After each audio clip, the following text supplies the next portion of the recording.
Hey, everybody. Hi, Katie. Hi, Tani.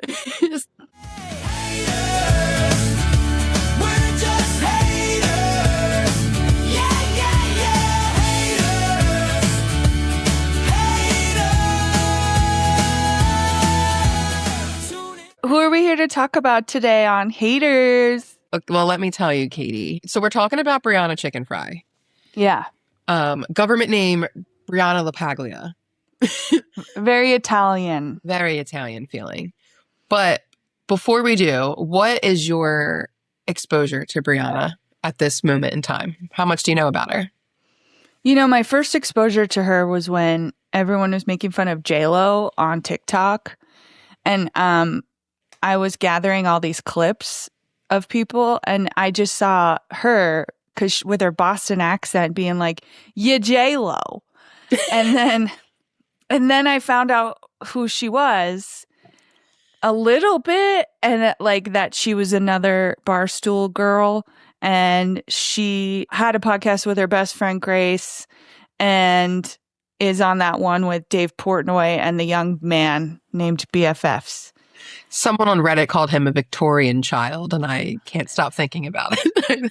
Is it because of his long curly hair? It's the way he looks, for sure, yeah.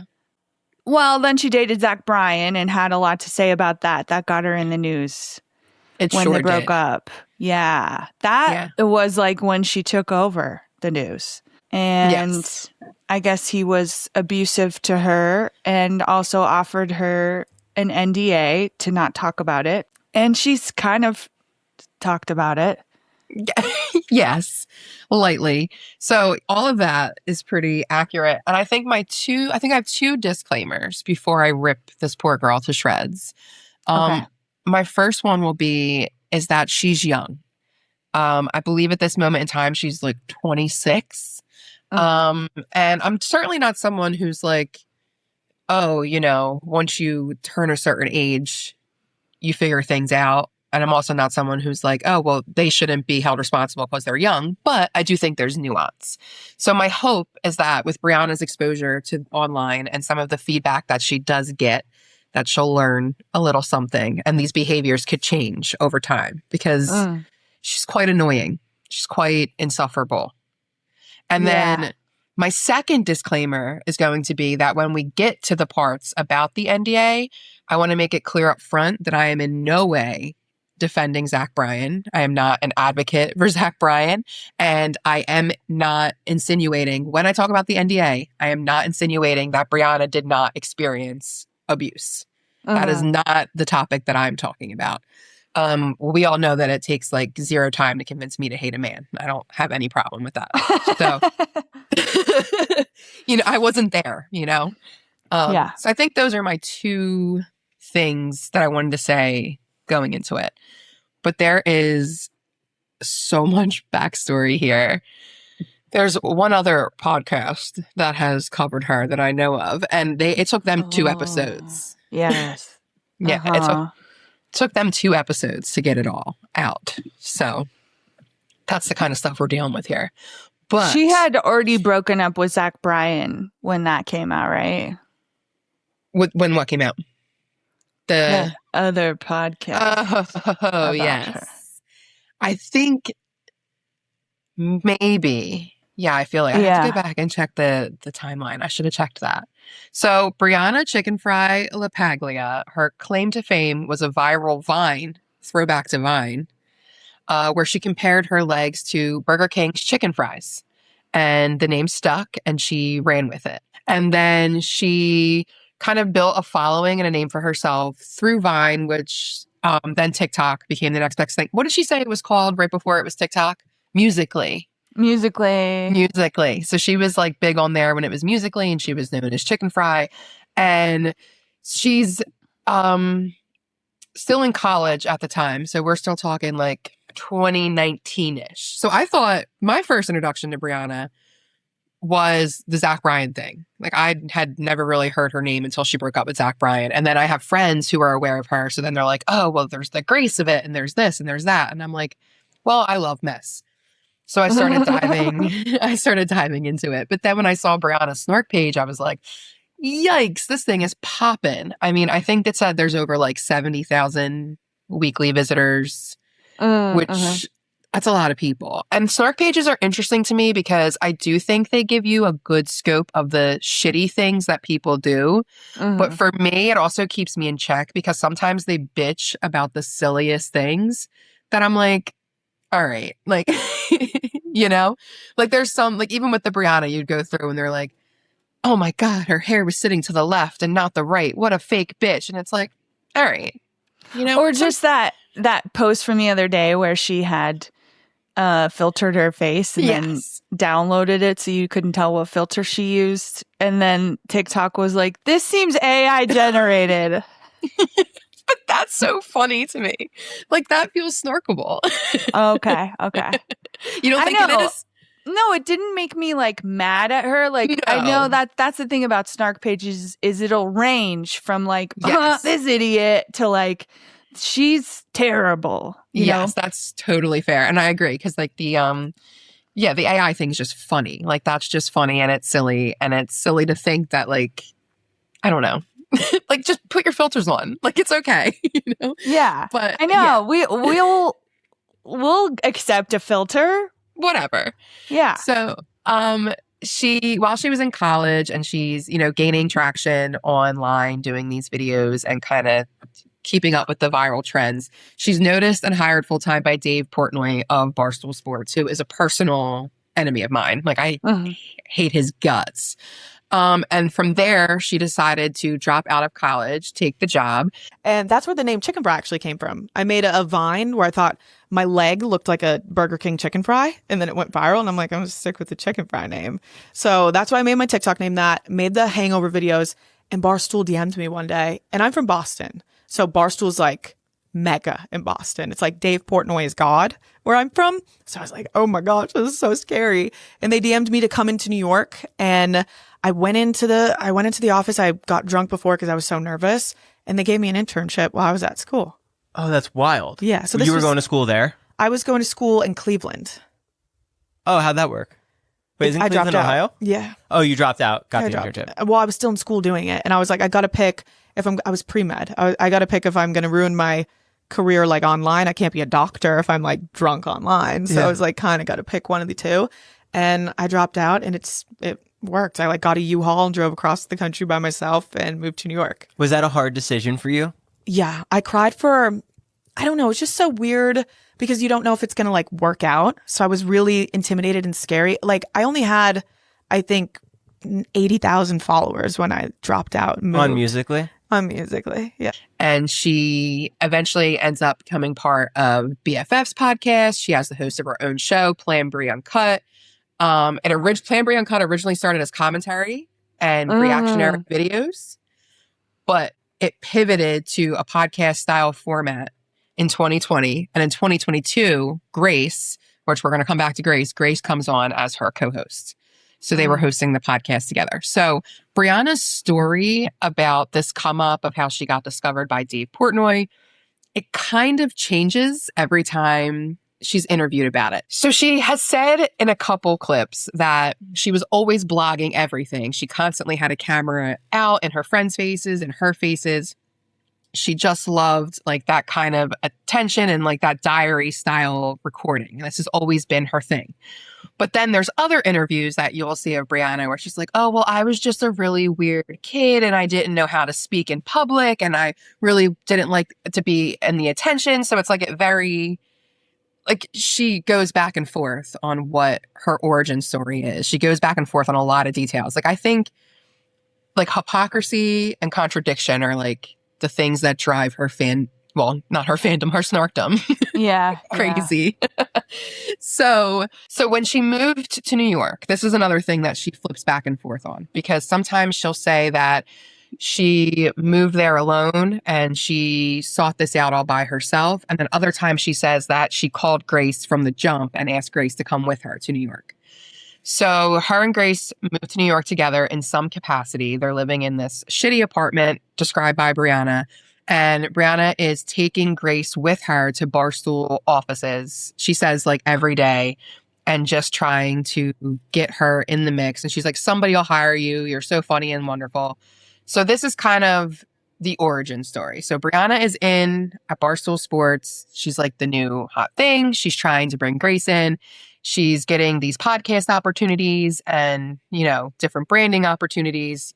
And then here we are. Here's Brianna Chickenfry out in the world, really picking up steam. She doesn't live in a nice apartment from the jump. At that point, she didn't. So they didn't just offer her a ton of money like they did with Alex Cooper. Apparently not. Her snark group, like they're known as the sisters. That's what they call themselves. And I hope I do them justice. Like when I say there's so much info, because Brianna switches back and forth so much that you don't really know what's the truth. Right, right. Right. So yes, she was allegedly pre-med, which once you get to know her a little bit more, allegedly becomes even more confusing. So she's at college, allegedly pre-med. The thing that's interesting to me about her being pre-med is that she had so much time to blog and vlog. Those two things don't really, mesh to me.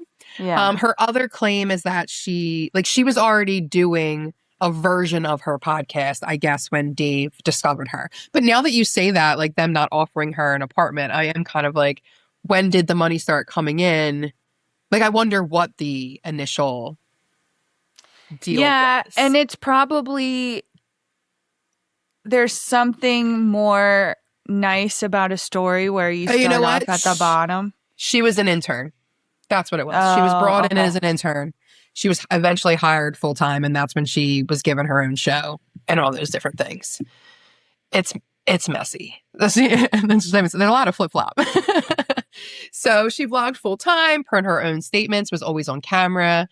And when Plan Brie Uncut officially launched in 2020, November 10th was Grace's first appearance on the pod. So people started to kind of shift, lean in towards Grace too. They enjoyed them. They enjoyed their banter. These girls are best friends. So their best friend story origin also is like, so Brianna, allegedly, when she was 10 years old, well, she switches it because sometimes she says her and Grace have been friends since they were 10, then since they were teenagers. So she moved to a different neighborhood and she started going to private school. And she says that when she got there, this is from Brianna's own mouth because there's a video of her and Grace talking about this on a podcast. And this is Brianna telling the story, like talking about how her and Grace met and how they became friends. And Brianna says that when she first went to the school, she just felt like a vibe from Grace, something that she didn't like. But Grace was like the queen bee who had all of these friends, and Brianna felt like really intimidated. But she says that the other girls really started to like her and that Grace didn't. So, but Grace was the queen bee? Yeah. And that the other girls liked Brianna, but Grace didn't. And that Brianna slowly Brianna stole her friends because the friends liked Brianna. And then Grace got completely iced out to the point that Brianna is joking that Grace would send her DMs on Facebook for like years. She literally says years. Brianna's like, and I would just ignore them. Until one fateful 4th of July weekend, Brianna was going to her family campground and didn't have a friend to take with her. So she invited Grace. And they became inseparable. Okay. But every bit of content that I watched with Brianna and Grace together interacting, and of course I didn't watch everything, but everything that I did watch, Brianna makes it a point to say that she got Grace her job, that she's the reason Grace is in New York, that she's the reason Grace has a career, that she stole all of Grace's friends. Like, she makes it a point to throw in these little jabs all the time. And when they first moved to New York, apparently Grace was doing DoorDash, but she didn't have a car. So she was like walking and biking and it just like sucked. Like, but Brianna goes on an episode of, was it last weekend, Theo Von's podcast or whatever? and literally makes fun of Grace. Like, Grace isn't there, but she's in this interview with Theo Von. She's just making fun of Grace for door dashing. And she's like, she didn't make any fucking money. She did she was on foot for 3 hours, but she only made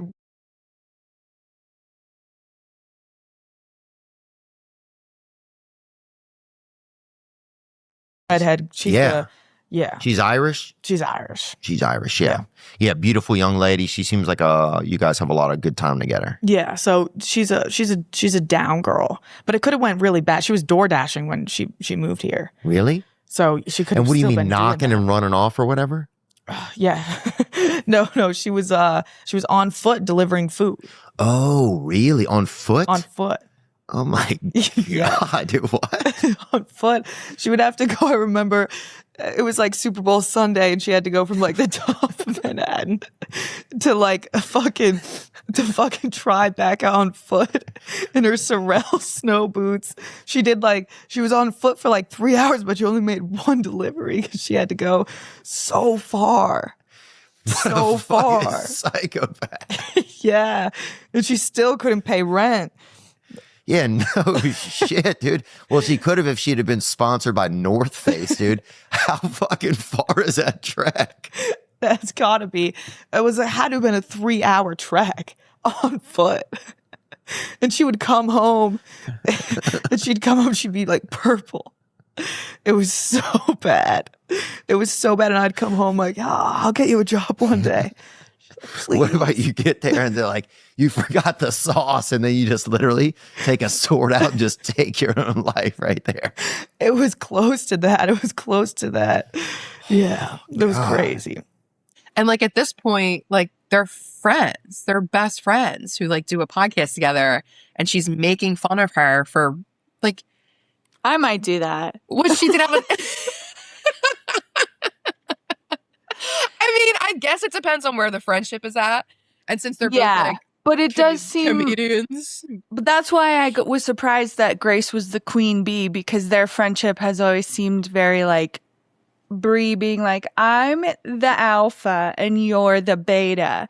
And maybe that just comes from how it started off, where she wasn't the alpha or something. I do think, too, that there's something to be said to these types of friendships with a skinny bitch and a bigger girl. Yes, I think so, too. As a bigger girl, we've experienced this, where you have friends where they're not maybe outright mean to you, but they definitely use you, especially in situations where they want to be closer to men. And when men make comments or stuff about the bigger friend, a lot of times the skinny friends turn a blind eye, or they jump in, or everything's, he. That power imbalance is yucky. And I don't think it's something that we do talk about a lot. But that's something I thought of when I first saw them. When I figured out and then saw pictures of them, I was like, ooh, I can completely understand what this must have felt like for Grace. And Brianna says in an interview, after Grace and Brianna have their fallout, Brianna says in an interview, where she's sitting down with Dave Portnoy and the Victorian child, and she talks about how, with her relationships, Brianna said that all of her previous relationships were always thruples, because that's how close Grace was to Brianna and the boyfriend.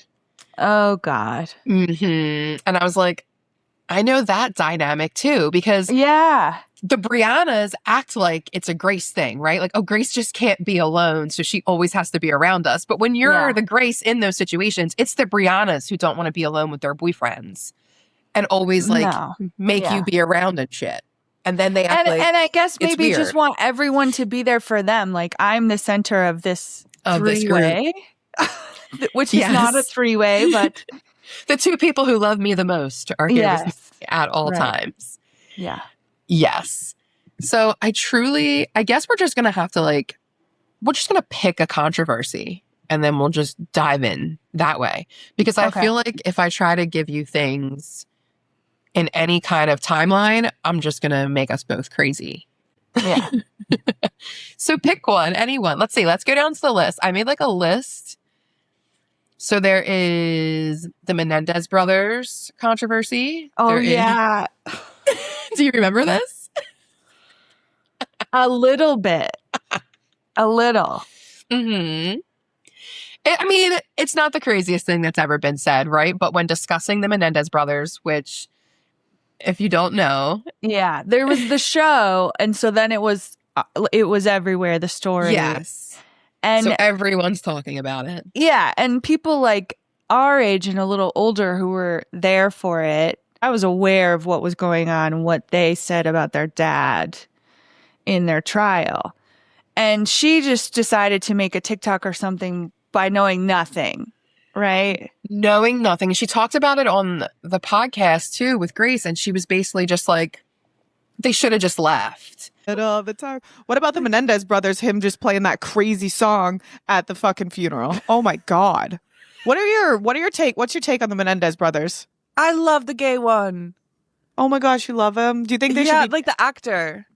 Oh, he's adorable. I should know his name. And it's so funny because both of them, the Menendez brothers, I'm not touching that. I don't know what the fuck. Everyone has so many crazy different.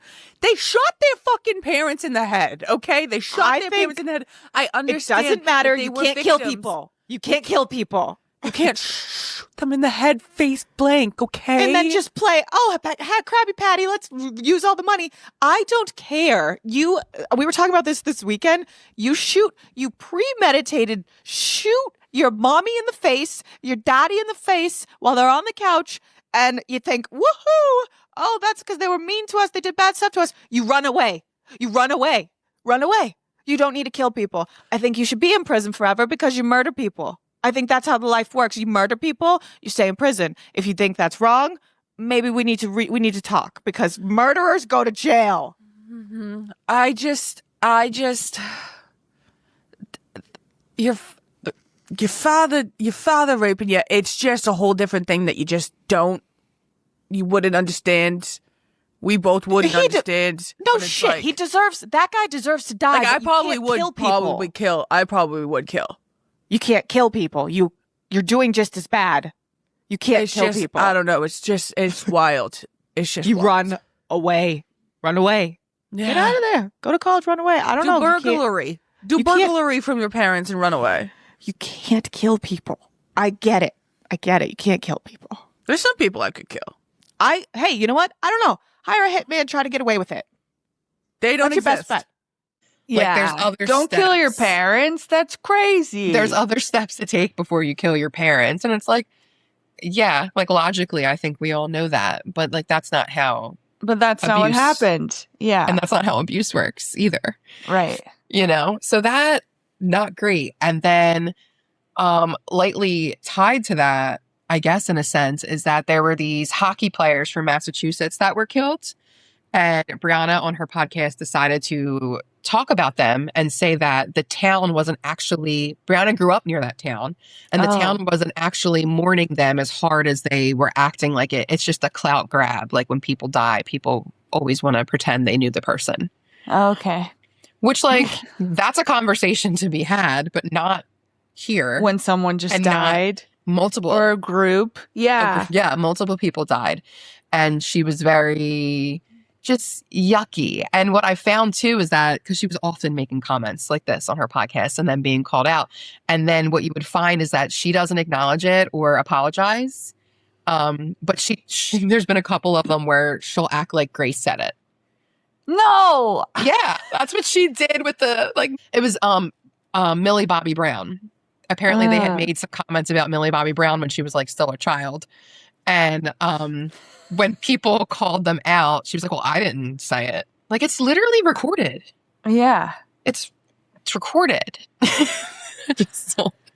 It seems like it's going to be hard for her to be able to point the finger now that they're not, always together, those two. Yeah, so we'll jump into the Grace O'Malley beef because unfortunately for Brianna, her friendship with Grace O'Malley and her relationship with famous country star Zach Bryan all kind of started to dissolve around the same time. Yeah. So when there's a story that during Brianna's birthday, which would have been in June, Zach had rented her a house for her friends and her family. Brianna says that they're all sitting around the fire, drinking, whatever. Zach is being obnoxious. So Brianna decides that she's going to go to bed. She's like, we were going to get up at midnight and celebrate my birthday. And I figured that if I went to bed, Zach would follow me to bed. So Brianna goes to bed. Zach does not follow her. She then goes on to say that she's awoken at like 1 a.m., 1:30, whatever, to screaming and chaos. And when she goes outside, like her aunt is trying to hold Zach back and her friends are all sobbing. They're all in a puddle of tears.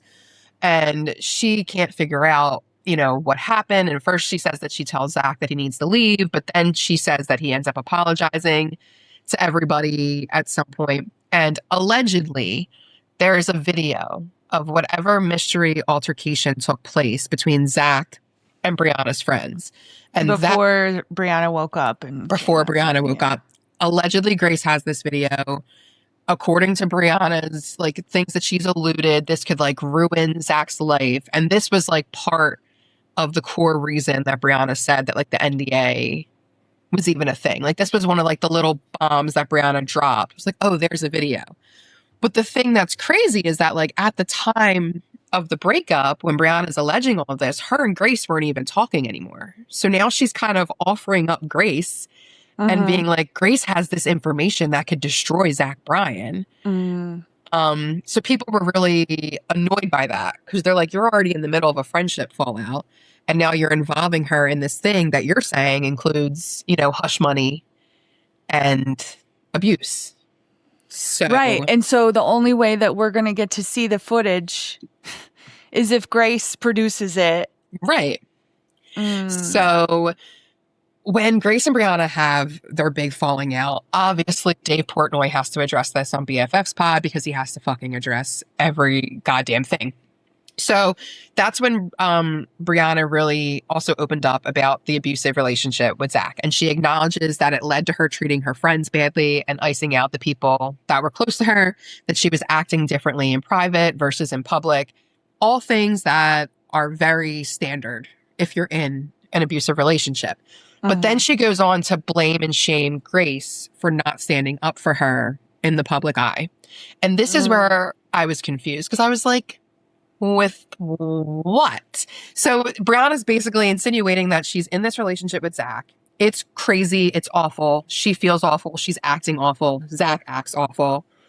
And I guess people online are talking shit about Brianna. So all of that gossip she's also taking in on top of this awful relationship. And she felt like because Grace knew that she was in an awful relationship, Grace should have taken to the internet to defend, protect her and be like, lay off of her. She's going through things. Well, I remember when Brianna got on the internet and was crying and was like, I just saw that Zach Bryan announced that we were broken up. And I think people were like, well, this is weird. And maybe that's when they started being a little bit critical of Brianna. And is that when she's saying Grace should have been saying, like, being like, get off her back? I think she thinks that throughout the whole relationship, anytime that she got flack online, Grace should have been sticking up for her. She feels as though by Grace not coming out and being like, everybody leave Brianna alone, she's got a hard life, that Grace was like throwing her to the wolves and not being a good friend. But the thing that really contradicts that is that she admits to being in a relationship that was affecting her friendships. So then to turn around and be like, Grace did this, it's like, no, you already said you did it. You were affecting the friendship. And Grace or anyone in this similar like scenario can't be like, lay off her. She's in an abusive relationship.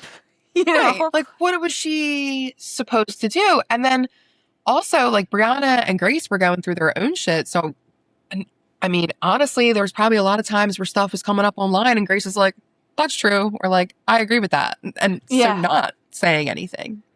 See, I remember listening to Molly McAleer around that time, and she hypothesized that Grace was in the Brianna Chickenfry snark, like reading that stuff, and that was like poisoning her against Brianna. And I can't remember like whose side she took, but she was like, that's got to be a crazy scenario. It does have to suck. I mean, a friend since childhood, like, and to have this public fallout where everybody just gets to feast on you, it does suck, absolutely, from both sides.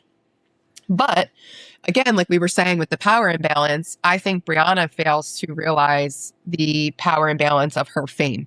She's very quick to be like, I'm so famous and I have enough money I could crush all my haters. But when it comes to the Grace stuff, she doesn't apply that and realize that she was the bigger name. She had more fame. She had more opportunities. From her own mouth, she said she was the reason Grace even had a career.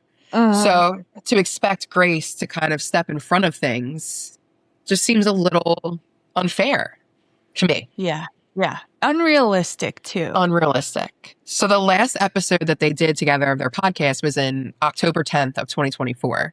And on the 15th, so almost a week later, it officially ended, citing friendship issues. And in December, so that was October, it was announced that it was ending. Everybody knew the girls were falling out. And then in December, Brianna alluded on her Instagram to wanting to bring the podcast back in some form. So Grace's claim is that when she was made aware that Brianna was talking out in public about starting the podcast back up, she was like, she released her own statement. So it was like a 3-page note written story of just saying that like her feelings were hurt. I know I have it here. I have 110 screenshots. So Grace put out a Instagram story in response, and she was like, "Hi guys, if you know me, you know I truly hate having to be serious about anything ever, but sometimes you just have to be. So here it is.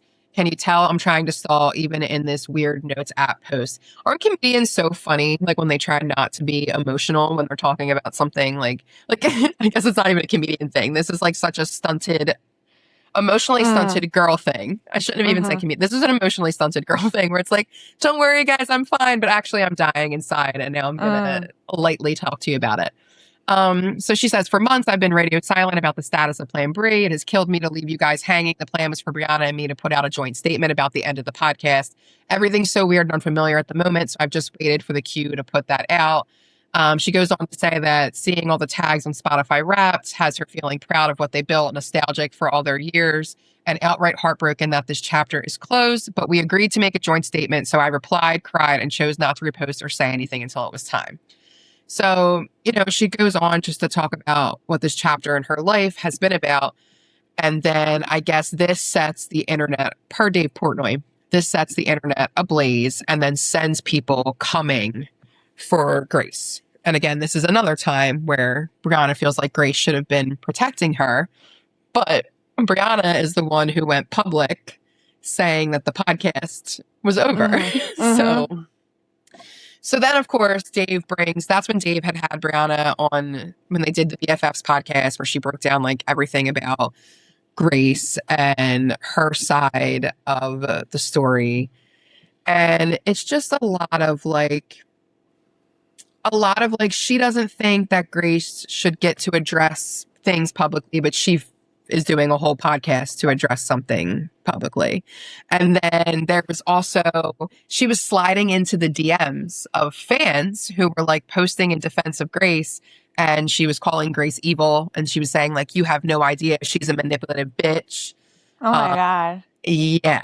So really like trying to turn the tides on Grace online, because I'm sure Brianna was getting a lot of bullshit. I guess, does it lead us to the Zach Bryan of it all? Yeah, well, that's what I was going to say. Like, did she trash Zach more or Grace more? So at first, it felt more like Grace. She was more upset about what had happened with Grace, which is fair and valid. But I also think it was kind of a victim moment where she could lump everything in together, and then she had these two people to blame for why she was going through all these hard things. Yeah. So when Zach and Brianna first got together, they were both in relationships with other people. And Zach was in a relationship with a woman named Deb, and Brianna was in a relationship with like a guy named Joey. So they met May 12th of 2023 at the American Country Music Awards. And that same month, Plan Bri's pod account posted a Zach Bryan fan video. And this is where the internet started speculating, like, something's going on with these two. Like, throughout May, I think people were, like, stalking their Instagrams, and Brianna has made it a point to mention how she's never had a relationship that didn't overlap over another one. So basically just outing herself as a cheater. So by May 31st, Zach announces that he and his girlfriend Deb had broken up about a week and a half before, which would have been a week after he met Brianna. All right.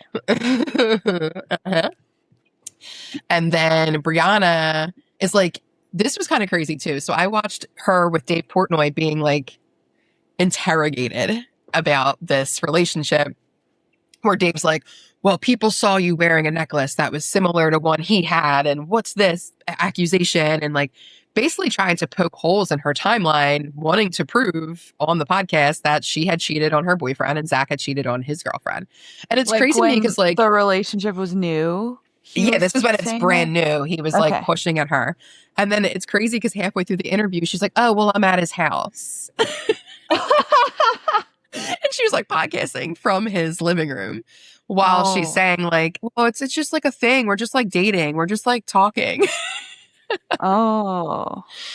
Yeah. So that's what happened. So Brianna and Grace both in this video where Dave's like interrogating her about this timeline. Grace is there and she looks so uncomfortable, like really uncomfortable. And that's where Dave actually calls Brianna in this interview. He calls her a revolving door. We're on a gossip relationship podcast. Our man Josh here has been through the ringer, and I'll get it. If Bree was dating like Sammy the carpenter down the road who's a private citizen, like, yeah, that's not you. I get it. But you're dating a country music star. Want me to give you the timeline? I haven't given the timeline. Want me to give you the timeline? Sure. I'd love to hear the timeline. Yeah. Fuck Austin, you, Dave. Fuck Austin, Austin, you better be listening and chiming in, not in Bree's back pocket if something doesn't add up here. and how dumb are you, Bree, in this world where you think that you're going to keep this relationship like quiet forever? What are you, nuts? I didn't think forever. I just thought it's so new. I thought I was going to wait like a fucking month and then I was going to break it. Then it got broke. Didn't you say you waited like 3 weeks? But I was going to wait as long as possible until people found out because me and Zach were like out and about doing a bunch of shit together. People were taking pictures of us and nothing surfaced. And then fucking that one video, people found it and it was like, fuck. So I thought we were just going to like get away with it for a little bit because I knew what the reaction was going to be because I just got out of a relationship. He got out of a relationship. Yeah, I know this. They were dating. Stressed out. They were dating during BFFs, the first kid. And then you moved to the second kid. And then you moved to Zach Bryan. Yes. So 3. That is correct. Wow. So I mean, when 3. you're like a revolving door, it's tough because you're like, well, I've only had 4 relationships. Door. It's not a revolving. Come on. 4 relationships. Come on. 4 relationships, but they've all. How old are you, Bree? 24. All right, so you had 0 for 23 years, and you've had like 4 in the last like 6 months. Wow. Isn't that awful? Like, that's your boss. I mean, But he's a loser, but he's a loser, but it sounds like, maybe she acted like I don't know. I mean, I guess when you're at Barstool, right? That's the way they think of all women. Yeah. So what are you gonna Plus, do? it seems like he's into ribbing people, and he's not like, I wonder if this sounds misogynistic. Mhm. It's like, yeah, Dave, you're probably a revolving door too. Yeah. So in that same podcast, Dave Portnoy implies that Brianna might be into Zach just for the clout. And Brianna says no, and that Zach is the most authentic, kindest guy she's ever met. And it was 13 minutes into that podcast where Zach like pops out and he's like, oh, actually, I've been here the whole time. So that was all May. And June hits us, right? So Zach is made aware that a past partner received an STD from him. So this is the June timeline. This is coming straight out of the Snark sub with receipts. So do we know which girl? Is it the ex or is it some other chick? No, this is a woman named Brooke Almond. Okay. And at some point, Brooke had wrote her whole story with receipts and everything in this Snark sub. Some of it has been deleted, but there's enough content around it that you can, like enough context that you can figure out, what was going on. But when Brooke came forward. So it's a now deleted text. Zach apologizes to the woman and says that he's not going to get treatment until after his 6/26/23 Red Rocks show.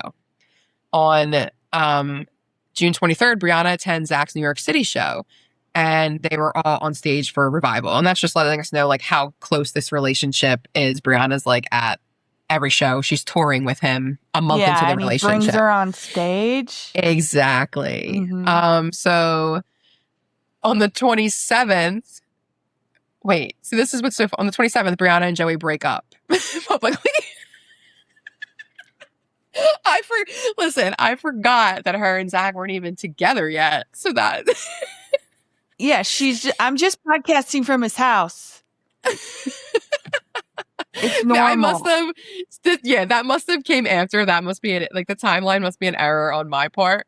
But because when she podcasted about it, they were broken up. But the thing that was funny is that people were already on, like she was on stage with Zach. People were already onto it. And then she made a TikTok of her crying, moving out of the apartment she shared with Joey.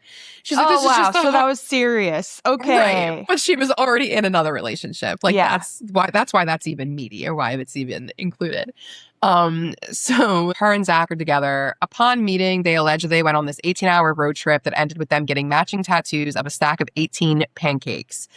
And when people started investigating the picture, Brianna's hair had already been dyed. So this was like more evidence that she was lying about the timeline and that her and Zach had actually been together longer than they were trying to present that they had been. Her hair was... But July 14th, according to their anniversary post made the following year, was when they actually started dating. So throughout her relationship with Zach, Brianna changed her style and her personality, and she began to take on a lot of the hobbies and aesthetics of his previous ex, Deb. Oh, no. She also started to tone down the Boston accent, which I think is very funny because you only hear the heaviness of the accent when she's with Grace. But when she's doing other speaking engagements, it's not there. And I mean, there is something to that, you know, when you're with your friends and the comfortability, but it is kind of funny because it just kind of comes out. J-Lo. Yeah, J-Lo. Anyway, I just want you to see this video of her copying Deb's, just so that you can know. Oh, okay. But is this some other chick talking about it? That's who that is? Yeah, this is just... Yeah. I have another huge rabbit hole for us to go down. Is Brianna Chickenfry obsessed with Zach Bryan's ex-girlfriend, Deb? Let's see. Okay, example one of her outfit, but Deb had posted it like a week or two before. Okay, let's keep going. Camo pants, whatever, let's keep going. Okay, now we have the same matching brown vest. It's getting interesting. This is where shit gets weird. Zach Bryan's ex, Deb, posted this picture of her and her Ford Bronco. Guess who got the same exact car? Oh my God, the same car. Okay. The same exact car. Well, I mean, maybe Zach bought her that car and he did. Was very basic. He did buy the car. Well, so we that's learned that part later. Of it. Look. Then we have all of these, same outfit, same hat, same dress and skirt, same dog. If you know, you know. Same hat again. One shoulder overalls. Like, do you see? There are so many more. Brianna Chickenfry, people are saying, allegedly is copying literally every single thing that Zach Bryan's ex-girlfriend Deb is doing. She even has a Instagram account that is just for her photography, which Zach Bryan's ex-girlfriend started first. Guys, there are so many. Zach Bryan's ex, Brianna Chickenfry. Ex, Chickenfry. Posting the same fucking quote. The same exact quote on their Instagram stories. All of these, the same exact bag. The same exact bag. I mean, there's a lot. Each one of these is a picture of the ex and then Chickenfry. The ex, then Chickenfry. Do you see what I'm saying? Do we have another stalker? Chelsea Huska make way. Honestly, though, it is a bit concerning. Curious to know what you guys think. I don't know. This one really got to me. The same exact post that Deb, the ex-girlfriend, made, Brianna Chickenfry posted a few days later. In the bag situation, I mean, that's the same exact bag. I had to enter this one. It said Brie watching Deb's socials. You guys are fucked up. Also, Brie claims to not even know what Deb looks like, which, like, you're a girl. He has an ex-girlfriend. You know what she looks like.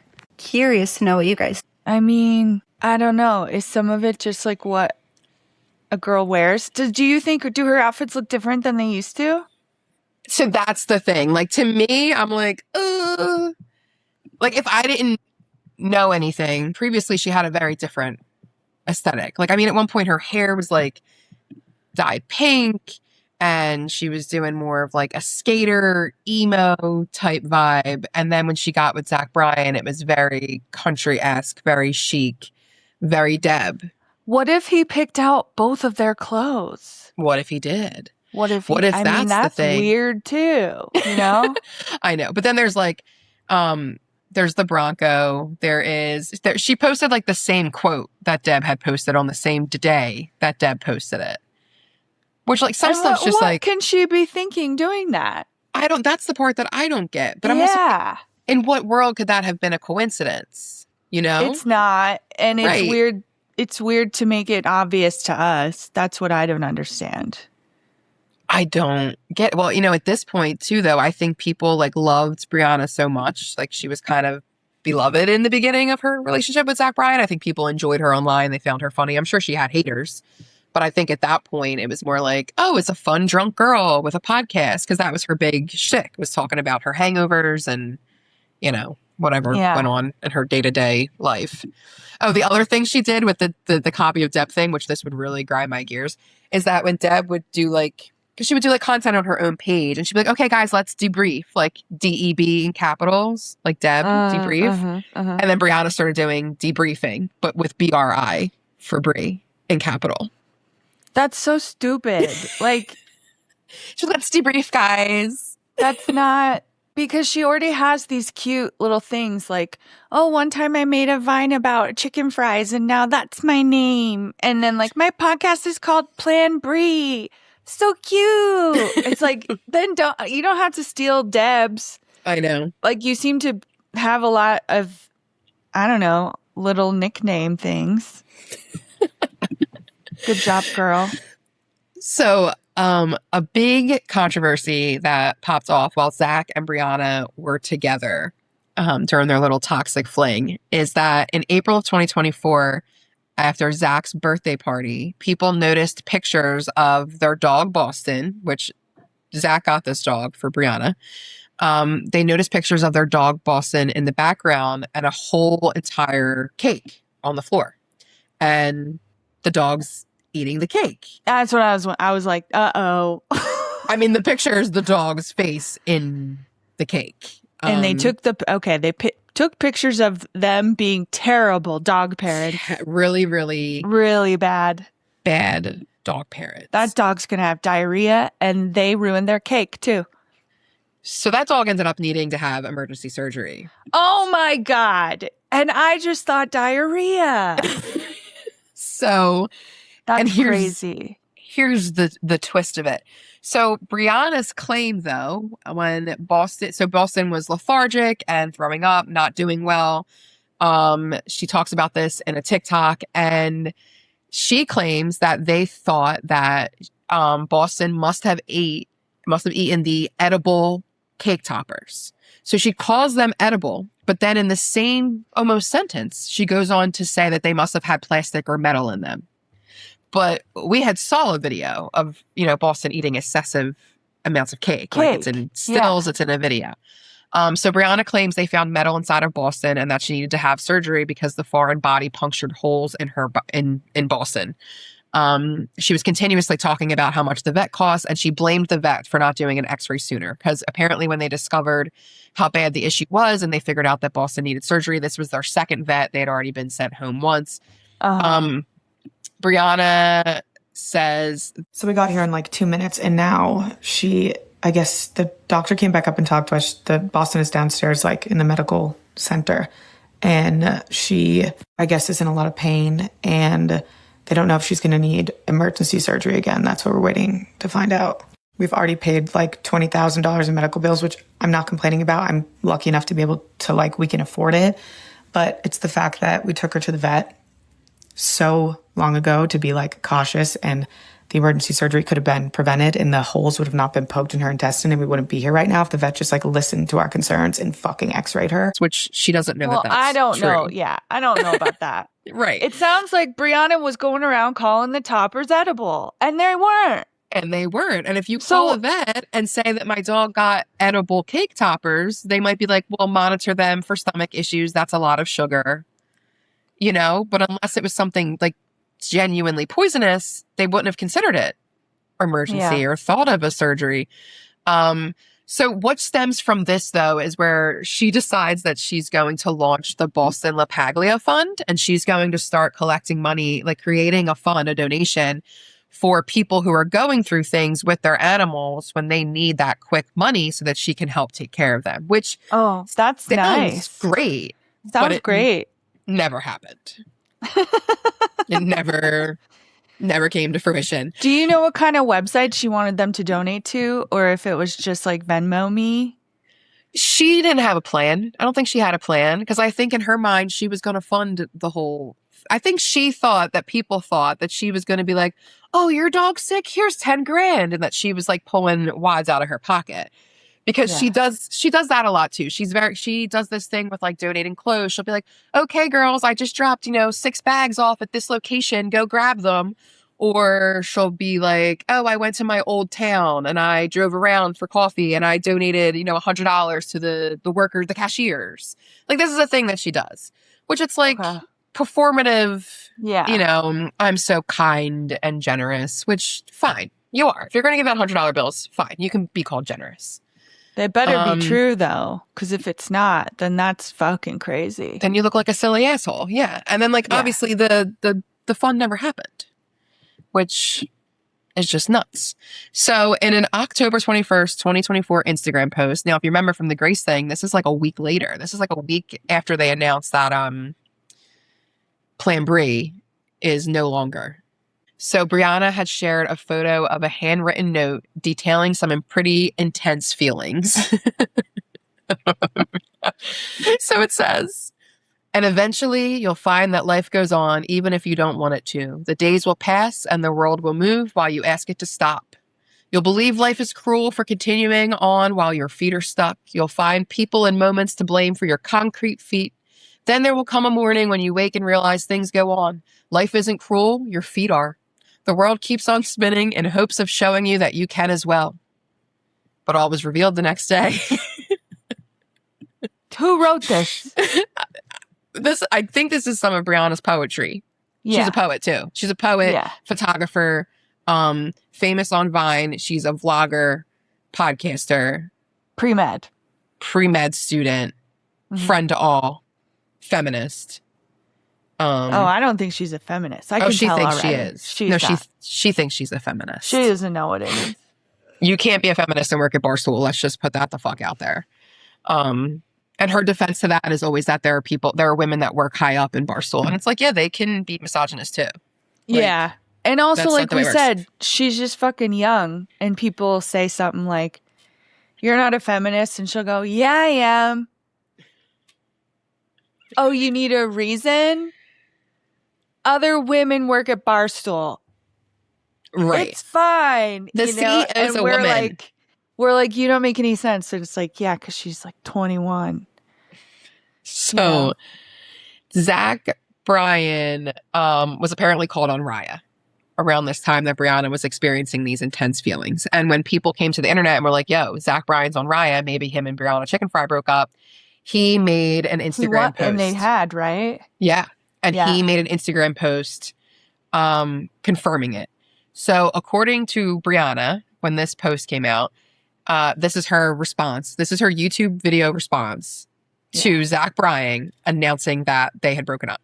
Yeah. This is recorded from the self-described comfort of her bathroom floor that she had been crying for like 5 days straight when she woke up to Zach's post and its aftermath. I had no idea that post was going up. He didn't text me. He didn't call me. I just woke up to a bunch of texts being like, are you okay? And I'm like, did my fucking dad die? She reiterates that she was blindsided and continued, how can you give every ounce of yourself to someone and then be discarded in a few days? It's really, really heartbreaking. She didn't want to talk about it yet, Brianna added, but she would. Broke up yesterday, she said. So I wasn't ready to do anything publicly. I wanted to handle this as a human first. All she wanted at the moment was to just be hurt for a week and lay in bed. Now, I'm just saying. This is internet gold, is what I'm going to say. But do you find, so that's her reaction to Zach breaking up with her. That's her reaction to finding out that her boyfriend of a year, by the way. They had broken up, but she didn't think he was going to announce it. And it wasn't their first breakup. They had broken up before because they're toxic. So I'm sure maybe there was a part of her that's like, it's not for real, you know? And then when she found out he was on Raya, she's probably like, oh, it's for real, you know? I'll give her that because those kind of relationships suck. Yeah. But I do think that her reaction of being so devastated and not ready to talk about it, heartbroken for her loss of this man, does contradict what comes out a little bit later and the allegations of an NDA being present. Okay. Because Brianna presents it as if she's very blindsided, you know, by the breakup, by him being on Raya and all of these things. But she later tries to make herself out to be someone who pretty much escaped, you know, a very abusive situation by like the skin of her teeth. Right. That was always kind of confusing. She would likely still be with him if he had not publicly broken up with her. Yeah. And I think that can be really triggering for people who have dated these narcissistic type of people, which Brianna implies that Zach is, or someone who's dated these abusers, because in my personal, like when I was trying to get away from my abuser, they don't let you go. This literally took years. It's more about like control, right? Yes. And especially because he didn't have a new girlfriend yet. If he was already in a new relationship, you know, that's different because it's the narcissistic supply is what they call it.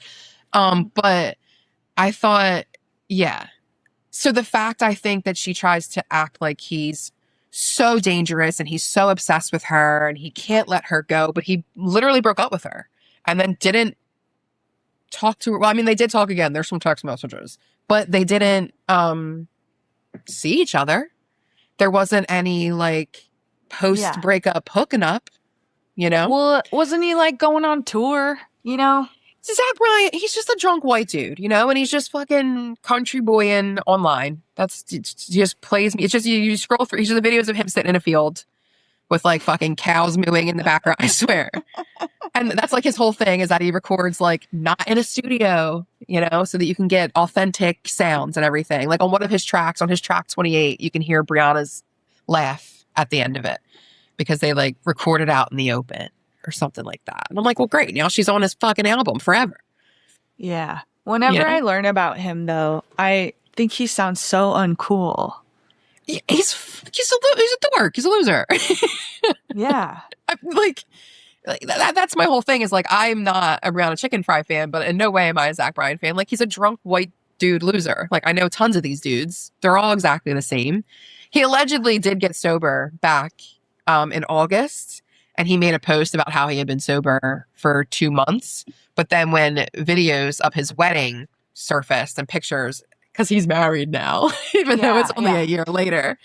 And you can't tell if it looks like he has alcohol to me. I couldn't tell. I don't actually know. Yeah. But maybe he was sober for 60 days, you know? He took a break. And then for his wedding, he dove back in. Got to have a celebration wine on your wedding day. Yeah. And he got married on like December 31st or New Year's something. Eve. New Year's Eve. I think they actually got married. Impulse marriage day. They got married, I think, in the fall. Oh. And they were just hiding it because their rings, they had forgot to edit out their rings a few times on their Instagram stories, the both of them. They were pretty good at hiding it for a while, but then they were forgetting. So it was already thought in the Snark sub and online that Zach Bryan and Samantha Leonard were probably married. But then December 31st, there was a whole ass wedding and like pictures. Both of their families were there. It took place in Spain. It was like a whole thing. So So November 7th, so this is after the breakup, Zach Bryan released a song called High Road after not responding to the internet drama at all. On the same day, Brianna says on BFF's pod that she experienced abuse during their relationship. So this is where she was doing like that whole breakdown with Dave and Josh. And some of the things that she alleges that Zach would do were bully her about her clothes, that he love bombed her, would lash out, raise his voice, be aggressive, that he caused scenes and acted badly towards her friends. He had gotten too drunk to perform, freaked out when she was listening to and singing Morgan Wallen songs, do things for her and then hold them over her head. Brie claims that Zach Bryan is a narcissist and that he treated everyone badly. And then after the breakup, when Zach said that he was going through things and needed time, Brianna responded on BFF's pod and said he's basically always been single and he's always been a cheater in every relationship that he's been in. But so He's is always she. been single and always a cheater. Right. But also she had already talked about her relationship overlapping. So like you're a cheater too. Yeah. You know? That reminds me that we never circled back to Brooke Almond though. That Brooke had come forward that Zach had given her an STD. Yeah, what was it? I can't even trick. What's the trick one? Trichomoniasis. Thank you. Thank you, Dr. Katie. It's something I've thought that I've had before. Really? Oh no. Did you get it from Zach Bryan?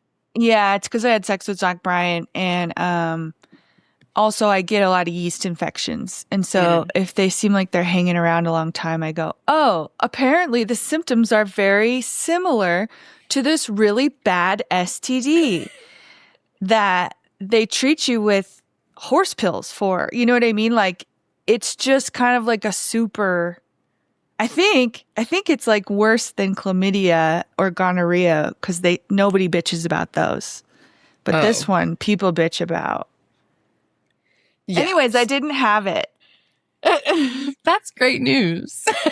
Thank you so much. I'm sure it sucked for her. I'm sure that's why she made it probably did suck. And she came forward. And when she did, Brianna took to the internet and bullied her. They also brought it up on the BFF's podcast and they sat around talking shit on her, doubting her story, and just overall acting like she was a crazy person. They doxed where she worked, and there were barstool listeners who were contacting and attacking her in droves. When Brooke had contacted Zach to tell him this, Brianna was also on antibiotics, but apparently they were for like a kidney thing. So I'm just throwing that out there. Oh. She was on steroids, at the time for apparently a different issue. Yeah. All right. But I would just like to say that since Zach and Brianna have broken up, neither Dave nor Brianna have ever released an apology to Brooke or at all backtracked about the things that they said about other women when they were on their bullying crusades when Zach and Brianna were together. Because this was something that Dave and Brianna would do often, is that if any women came forward to say anything about Zach Bryan, then Brianna would essentially offer them over to her fans to be attacked. And just really playing that gross internet game. Well, she shouldn't be doxing people. I mean, it sounds like they were already saying a bunch of inflammatory shit, you know, about her sucking as a person. Mm-hmm. And then they also did something to tell people where to find her. It's like, okay, the first one was probably bad enough. The first one is like, do you really want her to get harassed? And for what? Because she said she got an STI from your boyfriend? Yeah, which she did and is trying to warn other people about. She's doing her public service. Right. Like, what are you mad about?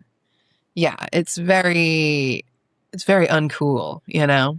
Especially for a woman who still to this day tries to like kind of parade herself as like a girl's girl who's for the girls.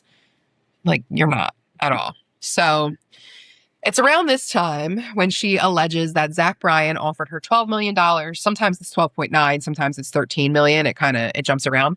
And a house to not talk publicly about the breakup. And Brianna allegedly declines. Mm-hmm. So this is the thing. I wasn't sure when I first heard it if I believed it. And again, not because I didn't think there was abuse, just the way that it was all presented was very weird.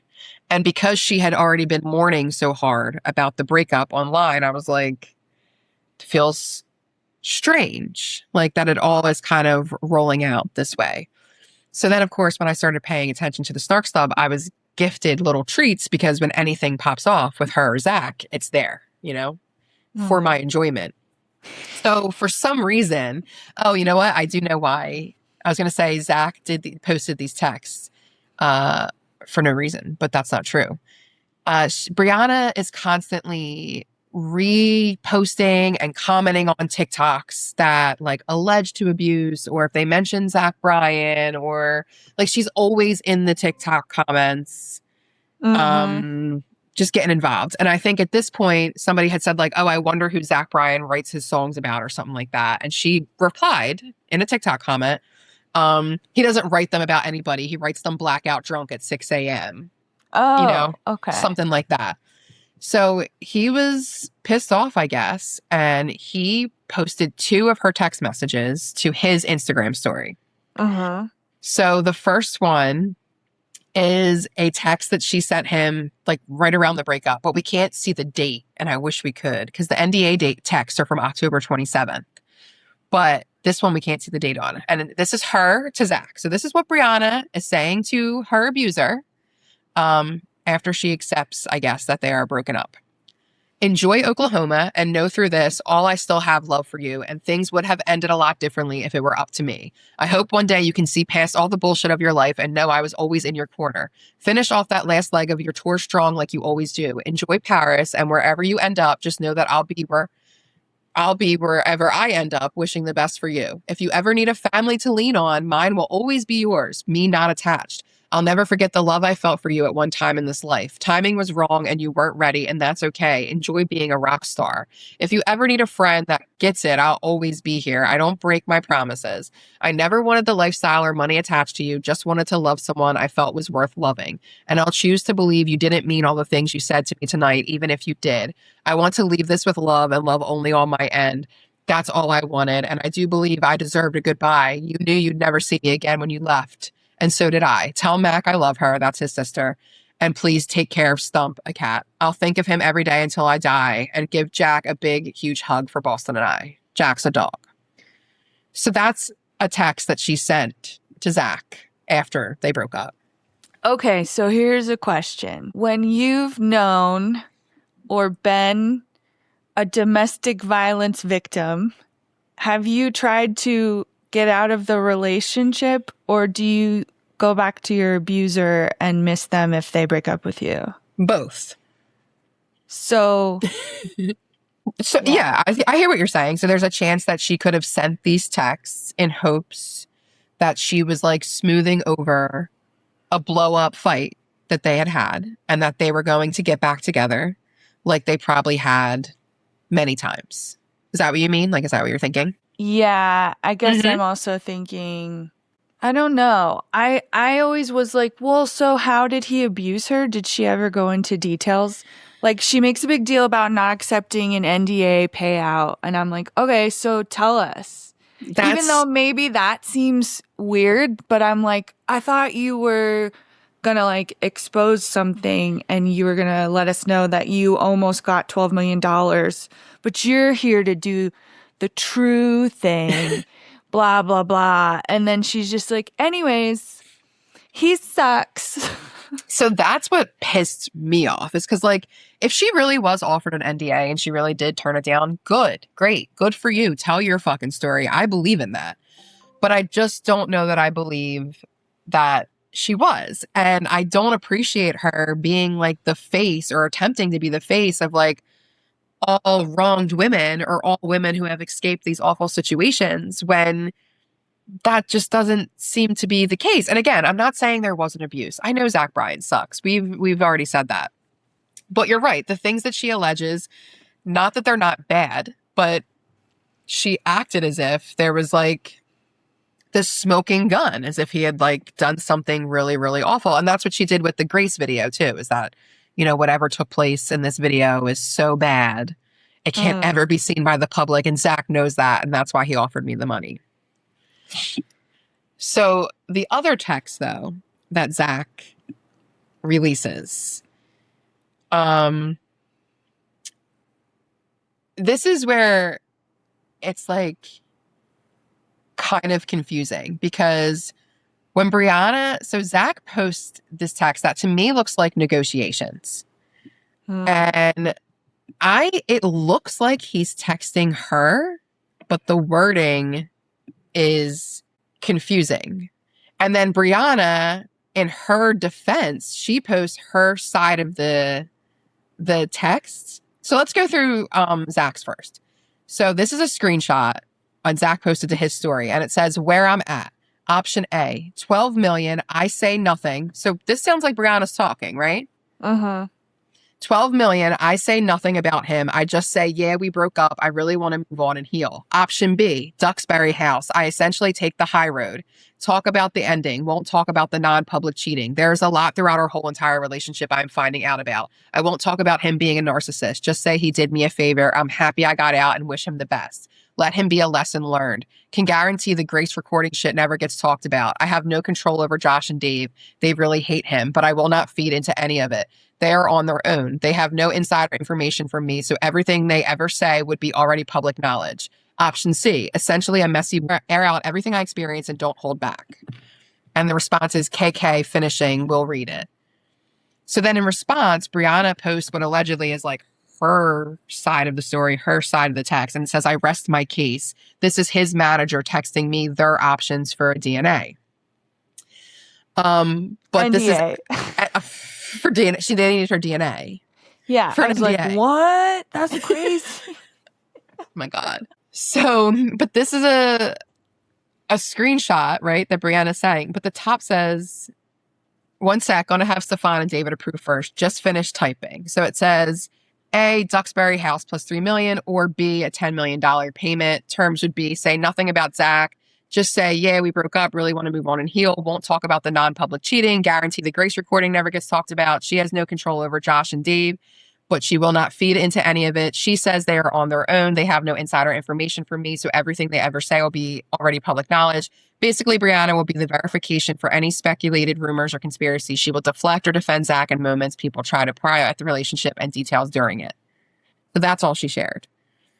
But to me, it looks like she had texted him first with negotiations, and this is them like coming back at her. Do you know what I mean? So like, I do think that there were like negotiations for a payout, but I don't necessarily think that he like was like, shut up. Yeah. Can you say it? Okay. So that's what Brianna had posted. And this was Zach's side. But she starts it with where I'm at. Option A.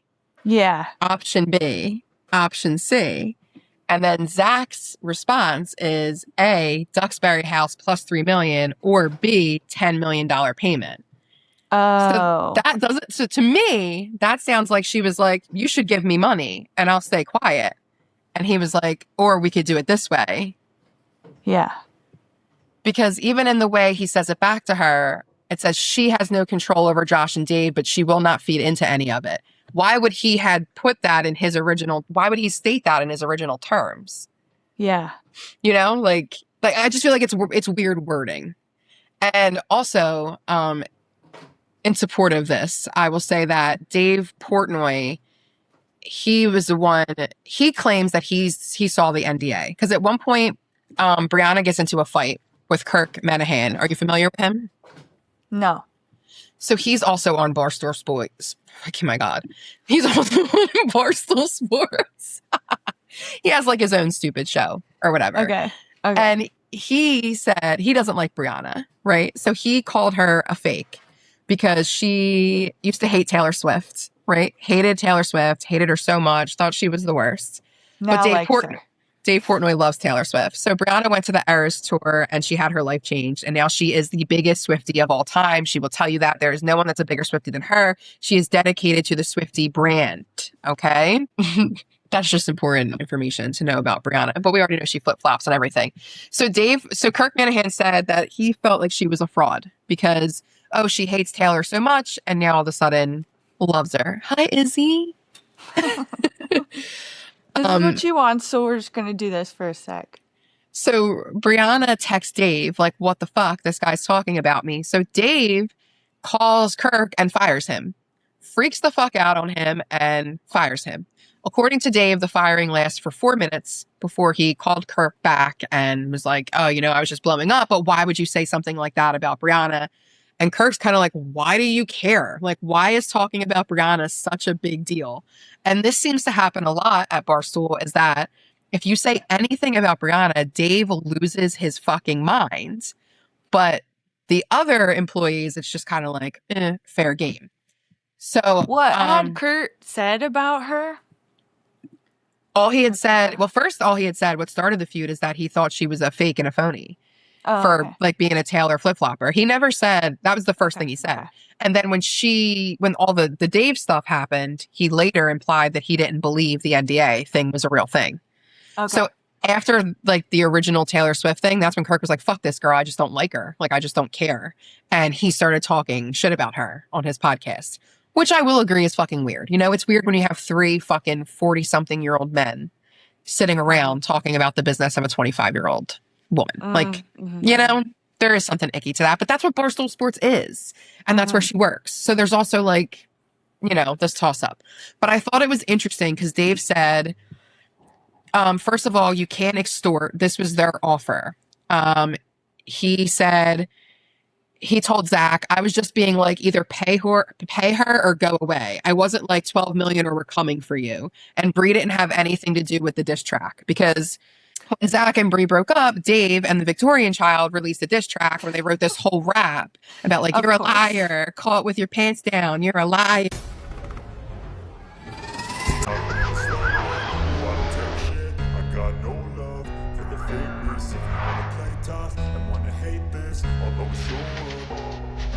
I don't ever slow up, no I don't take shit. I got no love for the fakeness. If you wanna play tough and wanna hate this, I'll always show up and make a statement. I don't ever slow up, no I don't take shit. They call it the smallest man who ever lived. But I thought it was interesting how he was like, I wasn't like 12 million or we're coming for you. I was just being like, either pay her or go away. Why would you have to say pay her or go away if she was offered an NDA that she's turning down? Oh, yeah. Right? Yeah. It doesn't make any sense. It doesn't make any sense. And I wonder if she was asking to be paid, if they wondered if she was going to take the money, or if she's this thirsty bitch, you know what I mean, that does shit for the internet. And so when they offered her millions of dollars, I don't know, if he knows her, he might have been like, oh, she's not going to take the money. She just is going to post this on her Instagram. Right. She just wants the clout. See, one of my conspiracy theories, because obviously I, of course, don't fucking know. One of my conspiracy theories is that Dave put her up to it. Like, that Dave was in her head, like, trying to get money out of them. And I also think that Dave saw dollar signs in the breakup. I thought that they both have this internet shit going on with them all the time. And, like, so they know how to cause it and they go after it. I mean, for what other reason would a fucking 40-something-year-old be making a rap video? Like, you're a loser. Like, what are you doing? It's so insane to me. And why does he come so hard to Brianna's defense? It is very strange. I mean, of course, there's like lore and rumors that he's in love with her and like he has an ex that she looks like, but apparently Brianna looks like everybody because she also looks like Zach's new wife. It's like a whole thing. Interesting. It's a whole fucking thing. Yeah, man. So this really annoyed me though. So this was a statement that she had put out, like amongst all the DNA talk, the NDA talk. I knew I was making the right decision, and I believe not going all out and not telling everything was the right decision too. How? You turned down the NDA so that you could talk, but you think that not talking is the right decision. You get the picture. Your messages have made me sob. I can't believe how many women and men have experienced the same abuse. You have me. I'll be a voice for all of you. If I can stand up to someone in power, you can stand up to the bum from your hometown. This is all 2 weeks out, so I'm still processing everything I went through. I'll continue to process and heal with you all. I love you. I love you. I love you. Morals over 12 million. Which, I mean, I'm starting to think that all she knows how to do is like get attention. And so that's what she's doing. So this was obviously, like we said, around the time when like the Kirk Minahan drama and all that fallout was happening. And Kirk ended up calling Brianna a coward and a silly, stupid person. He did invite her, Brianna offered to Dave, I think when she first called Dave, like, what the fuck's wrong with this guy? Why is he talking about me? I'll go on his show. And Dave was like, no, don't do that. Which is weird because you'd think that that would be something that Dave would want. Like 2 people within his company are beefing. They both have separate shows and one is offering to go on the other one's show to live out their beef. And Dave says no. Why? It's weird, right? So that people would watch his podcast instead? I don't know. I have no idea. But the conversations, but then it's crazy because like Dave and Brianna sit on BFF's pod and just talk about Kirk. Like they just talk about him. And it's like, it's just what a weird dynamic. Like, I guess maybe they don't go to the office much because like how do you just like work amongst people? I don't know. It's very interesting because Brianna had claimed that Kirk bullied her for years. But unfortunately I couldn't find proof of that. I did find the things that he did that I know that he said that I talked about, he said here. And she says that she never talks about him. And she doubles down to Dave. She's like, I never speak about him. I never bring him up. Nothing. But she posted on her stories and made fun of him when he announced that he was going into a mental health facility. And there's also a video of her with other Barstool employees being like, who do you hate the most at Barstool? Is it Kirk? You can say it. Like trying to egg people on to talk about him. Yeah. But when she's with Dave, she's like, I never speak about him. I'm not that kind of person. So Kirk had tweeted, or he X'd, I'm taking some time off from the show. It's been a really tough last few months and I need to step away. About as low as I can remember, but I'll be okay. No idea when I'll be back. As always, it's okay to ask for help. Last thing, and I'm gone for a while. There will be people gloating over this, and that's plenty fair. I make fun of everyone. Can't expect to be treated any different. The tweet below isn't for sympathy, just an update. So Brianna screenshotted that and shared it to her Instagram stories and said, imagine bullying people for a living and then having to take a mental health break, laughing my ass off. She said, it's always the insecure freaks that bully people who need the most help. Hope you get the help you need, King. Praying for you and your family. And then tagged him. And then posted another one and said, freak loser Kirk Minahan. Ha ha ha. Go take care of your kids, babe. Oh my God. So, not very nice. I mean, Kirk doesn't seem nice either, you know? Yeah, not very nice. But Kirk doesn't parade himself as like a kind person. Kirk's like, hey, I'm a shithead. Whereas Brianna's like, I'm a really kind person who just wants to get along with everybody. Yeah. She's like, she's that friend. Yeah. She's also confused by being a woman in this weird male atmosphere. She's like, but I was always nice. And it's like, but you're not. That's what girls used to like to say, but it's okay. You don't have to pretend to be nice. And she's just been so mean. Like, just to go through some of the mean things. So, like, with Grace, they talked about on a podcast an incident that happened when they were, like, 16 and they were in Atlantic City and they had gotten really drunk. And Grace was sexually assaulted on the beach by an older man. And Brianna essentially says to her, like, well, be smarter. Something bad happened last time I was there that shaped me as a woman. It was really bad. So, do with that what you will. But and that that's won't not be going to happen again. Because now I am a strong, independent woman who knows what she wants and will not be settling for anything less or being coerced or forced into anything else. Yeah. Well, you know, when you're 16, you just don't really know anything. And when you're 16, girls, if you're 16 listening to this, or play this for your daughter if you have a 16-year-old daughter, when you're 16 and maybe your mom brings you to Atlantic City, maybe you girls shouldn't hang out with the divorced men at the bar. Maybe you should go find other 16-year-olds. Maybe you shouldn't hang around older men because that's really scary and wrong. And they will always take advantage of you because that's just what life is. And men are scary. So let's stay away because, you know, it sounds so fun and cool in the moment. But then when you grow up, you look back on those experiences scary and horrific. So stay away from older men and hang out with people your age. That's how life should be. Be a good 16-year-old, not do what we did. You can still have fun. Stick with your age group. It's not your fault. And it's just icky. And then there's a really bad one too. Do you know Boa Gate? No. No. So she was at Harry Styles' Love on Tour in Madison Square Garden.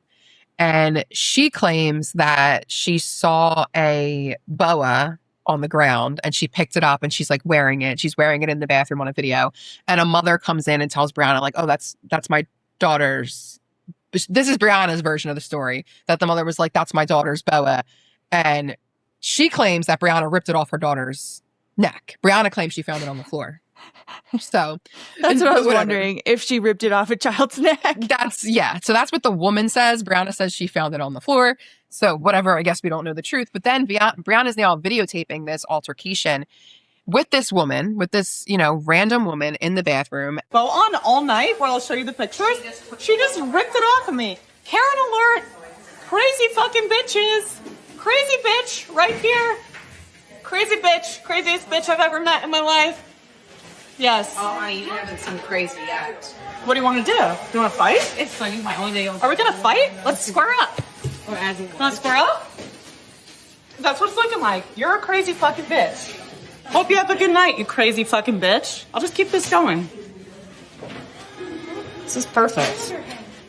I can't believe that. That's like the craziest thing I've ever seen. I'll show you the pictures with her. And I will show you my pictures. Why would I don't know why you all of your fucking daughters? I don't know. Shut the fuck up. No. You're literally a crazy fucking person. Why would someone take a boa off of, that's what I'm how wondering. entitled are you that you think that I would take that off of your daughter? Oh, how entitled are you? You sound like a crazy person. You're the one who's talking. Yes, because you just ripped that off of my neck like a psychopath. You're a psychopath. You're a fucking psychopath. Oh my God. I hope you get hit by a fucking car, you crazy bitch. She's screaming at her about how her and her daughter are both stupid bitches. And she says she wants to kill the mother. And she even says in the video that she hopes the woman gets hit by a car, that she's like demented, like just awful shit. Yeah. She alleged that she was being sued by the mother and daughter, but of course, nothing ever came of that. And then the daughter was able to post a video proving that the boa had been stolen. And there, I had a video here of like when Bree tries to come in and explain what actually happened, and she flip-flops all over the place. And then she's still like, I don't care. People who act like that need to get hit by a car. Like basically just double down, very nasty. And that's the other thing too, is that for someone, and this was before Zach Bryan, but for someone who was in an abusive relationship, she uses a lot of violent language, even still now, following the abusive relationship. And I think there's something to be said for that, especially when, again, you want yourself to be the face of like women who have gotten out. But there's just so much. Do you want to talk about how she's a lesbian? Yeah. I do have like a whole hypocrisy list though, where we could just nail, or like, she recently claimed that she had PCOS just out of nowhere. She said that she got a body scan, like one of those, like, one of those promoted ones. So she probably got it paid for or whatever. And that through her DEXA scan, she found out she had PCOS. Oh, that was the day she found out she had it. Like that's what I mean. Like once she got the DEXA scan and they told her she had PCOS, all of a sudden she started having PCOS symptoms. But like as somebody who's had PCOS, like forever, you would have known. You would have known something was wrong. Like I just think it's interesting if she has PCOS symptoms that it had never come up before when she is someone who puts her entire life online. That just seems a little suspect to me. What are the symptoms? We should all check to see if we have it. You probably do have it. And honestly, it can be different for everyone. But the problem is that a lot of times they don't even think to check for it until you're trying to get pregnant, because doctors don't actually care about women until they're trying to reproduce. Right. So for me, it was a lot of like missed periods. And then when I would get them, they would be super heavy and like take my life out. Like I would faint sometimes. I was having like such bad lower back pain. We weren't really sure why. And then also, like when you ovulate, instead of creating ovaries, like instead of your ovaries, like they grow cysts. You know what I mean? Yeah. Yeah. Like that's like the whole thing. So whenever I think about that, I'm like, okay, PCOS stands for polycystic ovarian syndrome. And I'm like, so your fucking ovaries are growing cysts. Yeah. And then you're telling me that you get these heavy, painful periods that hurt your back. And I'm like, yeah, it's those fucking cysts in there. And sometimes they can burst. So do they ever take them out? Like if you were a rich girl and you were just like, I would like to cure my PCOS. Would they be like, cool, we'll do surgery? Or is that crazy? Would like to go in and like remove the cysts? Yeah. Well, you can if you have large ones. There are people that have to have them removed anyway because they grow too big, but it wouldn't matter. Like if you went in and did like a scoop and they just got out all my cysts, I could still grow new ones because I have PCOS, you know? So, I mean, there are ways to reverse it. And that's the other thing that's interesting about Brianna is that a lot of it is circled around being overweight. Like it's very difficult to lose weight because with PCOS comes insulin resistance. Yeah. And it doesn't look like she has that. No, does not appear so to me. Well, you know what? Macy from Teen Mom had it too with her skinny ass and all her kids. I'm like, how are you accidentally getting pregnant out here crying about PCOS? Which it's different for everybody, but it's different for everybody. I'm just saying, I can't imagine for the women who like can't get pregnant to see a woman be like, I have PCOS while having accidental pregnancies. You're probably like, fuck you. Yeah. You know? So there's just so much about Brianna. Something that really stood out to me, and this goes along with her new aesthetic, is that when she did the Theo Von podcast, she talked about when she was growing up, like staying at these trailers that I guess she went camping at. She was allegedly molested by 3 different lesbians. Oh my God. 3 different one-time occasions. Yeah. So they weren't 3 lesbians who hung out together and all had the same interest. It was 3 different times. It was always a woman and it was just always at this campground. And molested her. And because of that, she says that she was terrified of lesbians. Oh my God. Scared of them. I thought you said she's also a lesbian. Well, yeah, that's now. So when she was on Theo Von, though, she was scared of lesbians because they traumatized her. But now, present day, she's a lesbian. Got it. She often refers to herself as a lesbo, which I'm not in the community, but I was under the impression that we don't say that anymore. Right? It's me, Brianna. I'm a lesbo. Yeah, I was like, welcome back to the show. When she said, here's my question for you. When she said she got molested by 3 different lesbians, do you think maybe she did get molested at some point? And I think, doesn't this happen a lot where the real story is too terrible, but they'll tell half-truths? Half-truths. I mean, yeah, anything's possible. Yeah. Yeah. Well, I'm just wondering, it sounds like before she was even on the internet, she was into getting attention. That's what it sounds like to me. I don't know what causes that. You know, I'm just speculating a little bit that maybe some of what she's saying is true. And it's crazy then to have gotten this famous online this young. And then everything she does is for Instagram, which I think is sometimes hard for us to comprehend. But like, can you imagine that dopamine rush? Like, yeah, I don't know if I text this to you, but one of the craziest things about Brianna is that like she never cleaned her Instagram. If you go on her Instagram right now, you can find posts from 2011 when she's like, what? A nobody? 13, 14 years old? Do you know what I mean? I'm not surprised. Yeah. Yeah. And so anyway, she's afraid of lesbians, but now present day, she is a lesbian. And she's also often posting these videos like, how do I meet other women? How do I meet women that are into women? But then at the same time, she's on her podcast talking about how there's 2 men coming to visit her. And she's decentering men because she doesn't need men in her life. But then also she's constantly being pursued by all these men. Like, Tawny, we do not know what it is like to be this hot and famous. You know what? You make a good point. Yeah, you make a good point.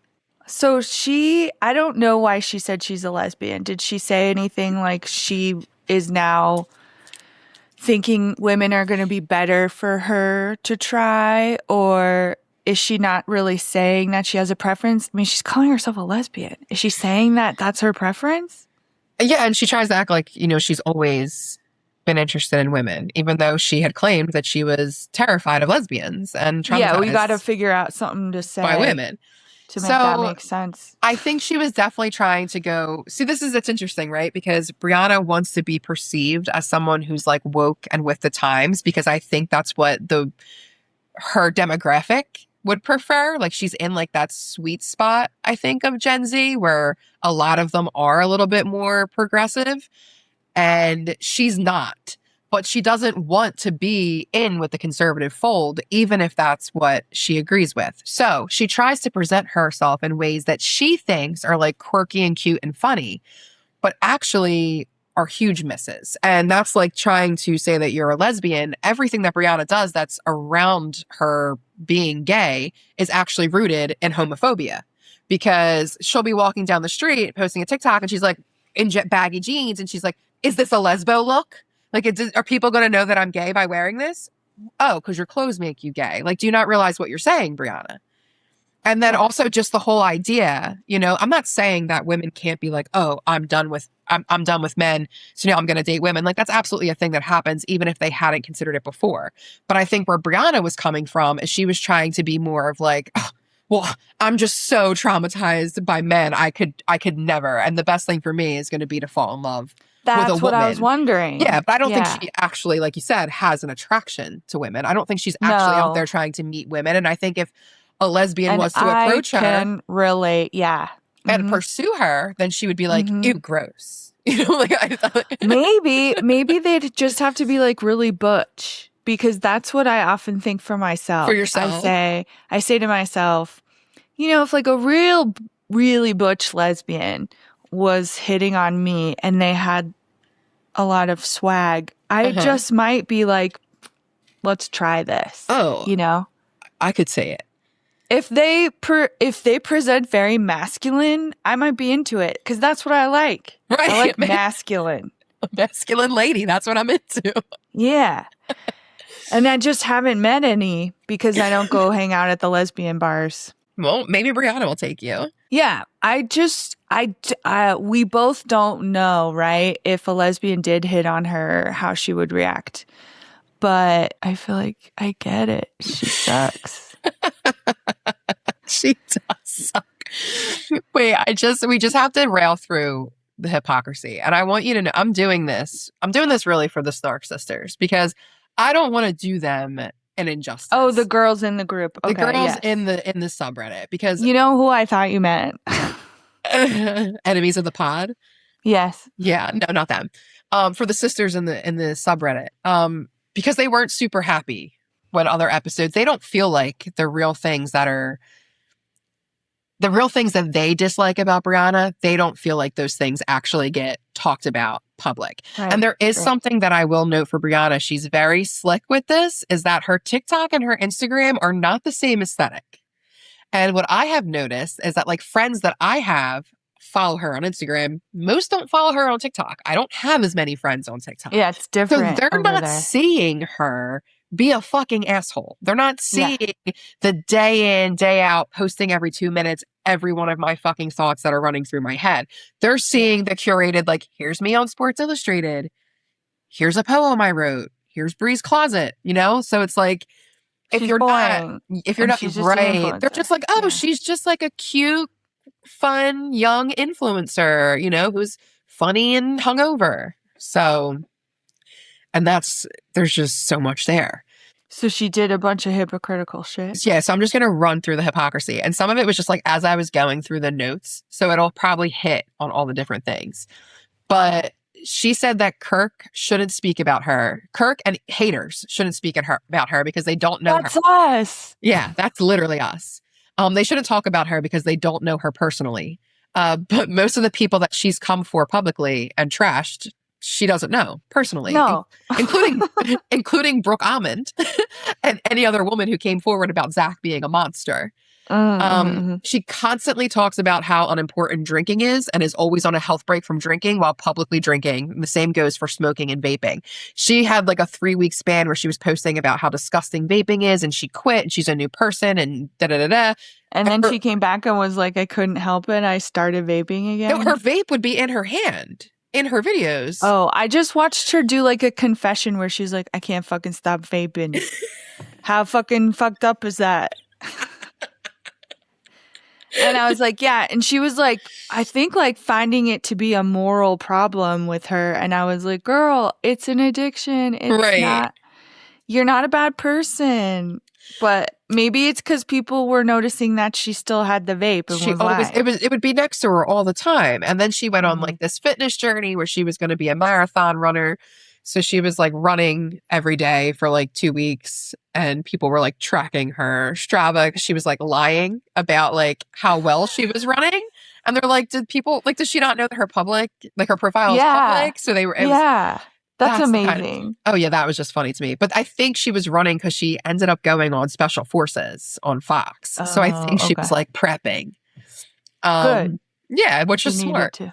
So the same thing with like, as with health and fitness, she has a new hobby every few months, which like, that's fine. But she always pretends as if she's the one who discovered it and then like mastered it as if it's something that never existed before. Do you know what I mean? Like she'll discover crocheting and she'll be like, you guys will never believe I have found the coolest hobby. It's the best thing. And it's like, bitch, my grandma did that. That's what glitter and lasers, that lady is like.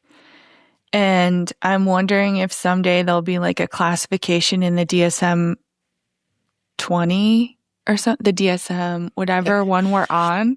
Like an influencer illness. Influencer psychosis. Yeah. That would make sense. She brings up politics and says that no one else is talking about it. She does this once every 3 or so weeks. She'll be like, no one else is talking about it because they're so afraid to lose their popularity. So I checked. I was like, let me see what political content Brianna follows. Nothing. All right. What would she talk? Did she decide she needed to talk about Charlie Kirk? I don't know if she did, but she's been talking about ICE. Oh, okay. She'll do a ICE video. Is wrong.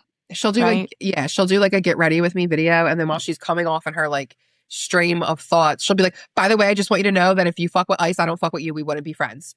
And then she's like, and this is like my new mascara. But that's her talking about politics.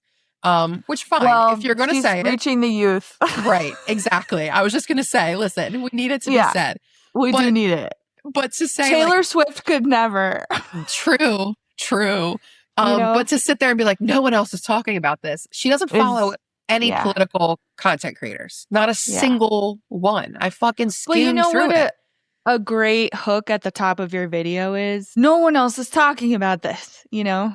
I'm just saying, like, whether she believes her bullshit or not, like, she's making you watch. Right. She's doing what she's meant to do, which is get views. But I'm never going to take the politics of someone who works at Barstool Sports seriously. Right. And I don't think anybody else really should. I would think Dave would be like, you can't go out there and say stuff against our president. Oh, well, she said something in support of Palestine, and he called her a fucking idiot. Yeah. And then it's weird because like they don't address these things together. I mean, unless they do it in private. But yeah, he called her a fucking idiot. And I mean, it does seem like she's standing on. No, that's not that she said she was standing on it. She said that's the difference between men and women. He called me a fucking idiot, and I'm just gonna let it go or something like that. Yeah, so she's always talking shit about other people not speaking up for ICE and politics and says that no one's talking about it, but she lives in New York and she never mentioned the election. She does not follow Mom Donnie, and she does not follow any other big progressive political accounts or journalists. Pretending that she left Zach and it took all of her might to do so when she publicly grieved that she was blindsided by the breakup, or at least by the timing of the announcement. Therefore, it was not her decision.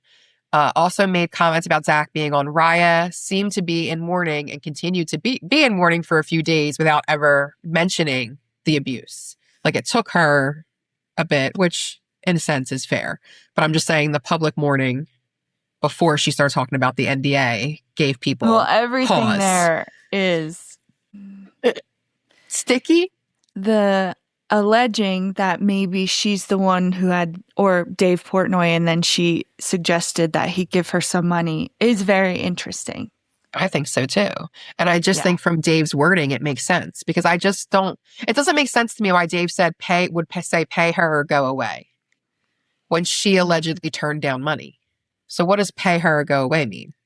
I don't understand. She accuses Zach of being a stalker and writing music about her, but that's like kind of normal for a songwriter. But she's constantly in the comments talking about him.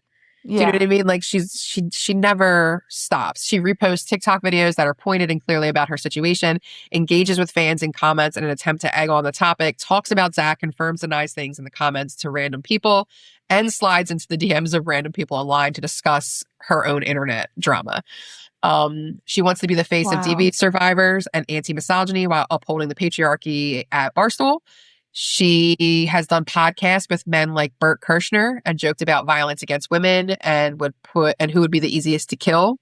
Has defended Dave Portnoy many times. I've watched that because he talks about that with like all of his podcast guests. Wait, so this is the thing. Would be the easiest to kill.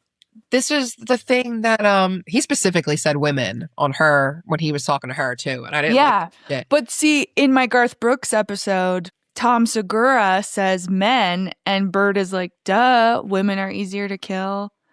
That's and great. Then someone made the hypothesis that Tom Segura said men because he does kill men. Oh, yes. I'm just saying. Just throwing it out there. It's a bad question. Wait, this is what I forgot to tell you before we got on. You know who Jake Johnson is, the actor? No. Yes. Yeah. So he's Nick Miller on New Girl, which is how I know him.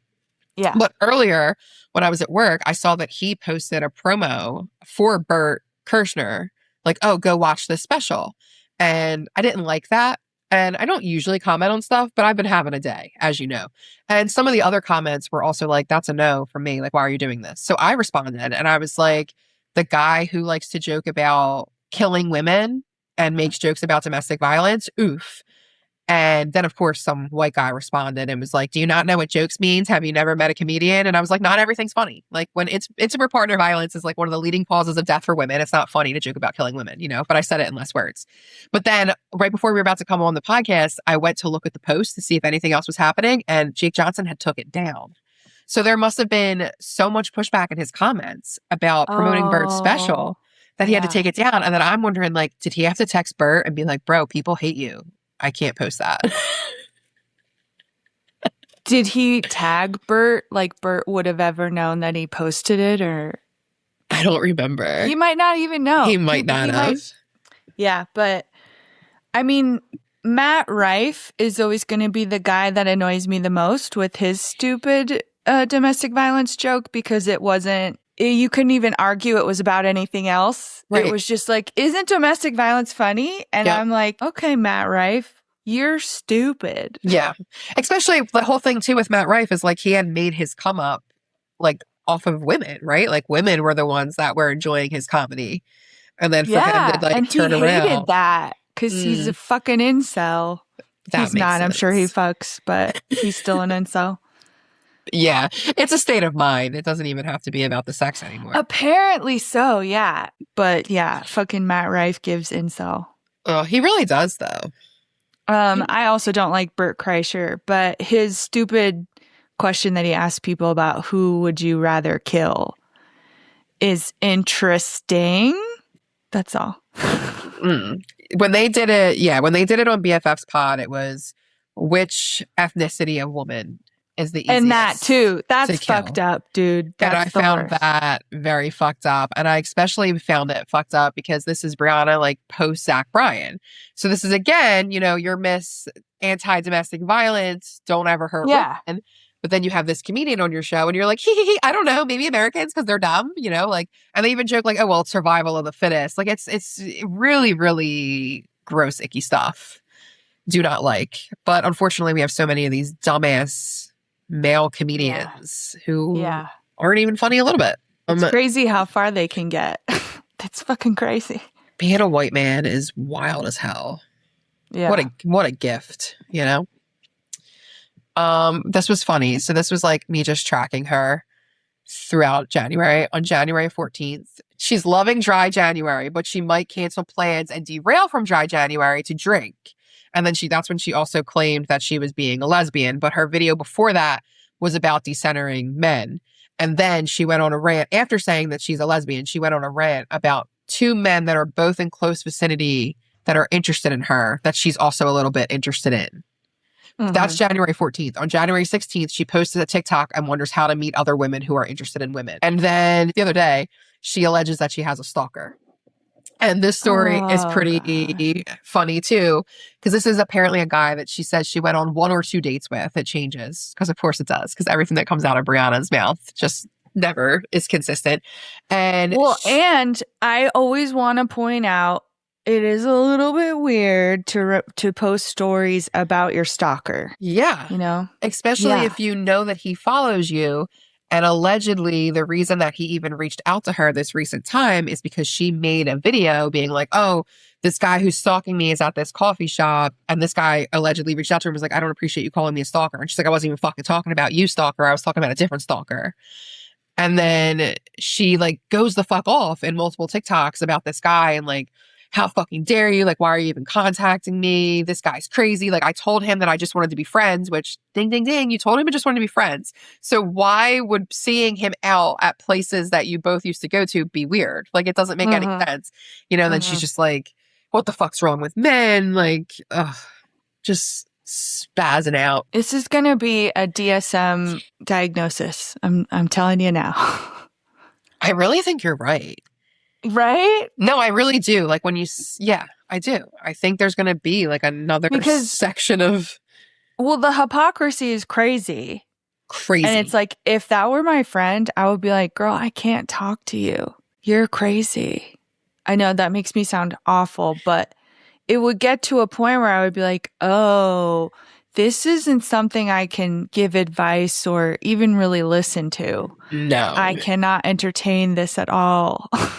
No. And it's like, I feel like we've all had this friend though. Like you have that friend. Especially in high school. Yeah. You know? And they're like, January 2nd, they're like, I'm sober. I'm doing dry January. I'm the most sober there's ever been. I'm getting healthy. I'm getting fit. And then January 15th, they're getting wasted. And it's like, who cares, right? Like, I don't actually care what you do, but you don't have to make such a big deal case out of everything you do. Right? No. It's so strange. But like you said, do for the attention. Right. I was just going to say, but then it all comes back to the attention. And I think that's really what it comes down to. Wait, she commented on Alex Earl's TikTok today. I guess Alex Earl made a TikTok about not being able to sleep because she's like going through a breakup or whatever. And Brianna said, can't sleep either, queen. It takes time. Coming from another boyfriend girl. I thought you were a lesbian. I thought you were a girl's girl. Coming from another boyfriend girl. Forcing myself to be alone for the past year and a half was the best decision I've ever made. You got this. She has dated multiple men in the past year and a half. She even took one on the Tart trip. Wow. They let you do that? The first Tart trip from like last year or whatever, she took a man. Right, fresh out of her breakup. And she did it so she'd be taking pictures with a man. But it backfired on her because Zach went and got a wife. Yeah. You know? And she's like, look, I'm on a Tart trip. And he's like, look, I'm married. I love the pettiness and the stupidity. I do wonder if she's okay. Mentally. Okay? I'm going to join this snark page. But that's the thing. I think it would be fun from now on to just talk about whatever she's doing. There's just there's like, she likes to lip sync to songs that have slurs and then like not say them. You know, there's like screenshots of her saying the N-word in Instagram comments. And wow, just a lot of shit like that. Like when they did this Barstool Beach House over the summer. Yeah. What a mess that looked like. And the first night she called like one of her housemates a rapist. Like on video. Just like Do you have any, like cool clips of that to send to me? Oh my God. I put so many clips in that notes. And most of them are. Oh, then I'll be using that. Yeah. Because you know how much I love a clip. I do. And I made sure most of them are labeled too. Like they explain what they are. So it's not like you have to like click to find. But honestly, like it's so juicy. Wait, I just want to messily share my screen one more time so you can look at this picture. Is this what she used to look like? Yeah. Isn't that crazy? Yeah. I like kind of see it, but then I'm also like, oh, she has Instagram face now. Wild, right?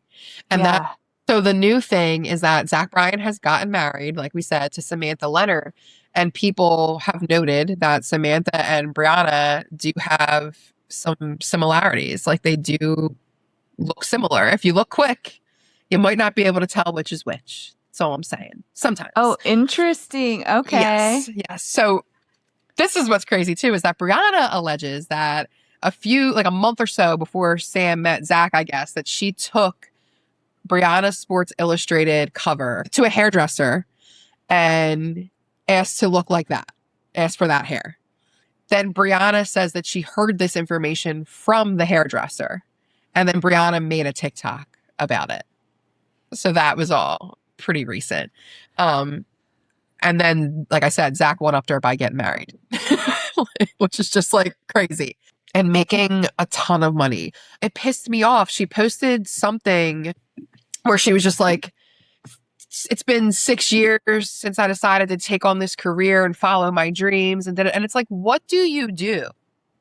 Like, but really, like, what do you do? Like, I mean, she does her podcast, but it's just her talking into a microphone, like just a stream of conscious thoughts. Like, it's not really about anything. And that's fine. Like, she has an audience for it.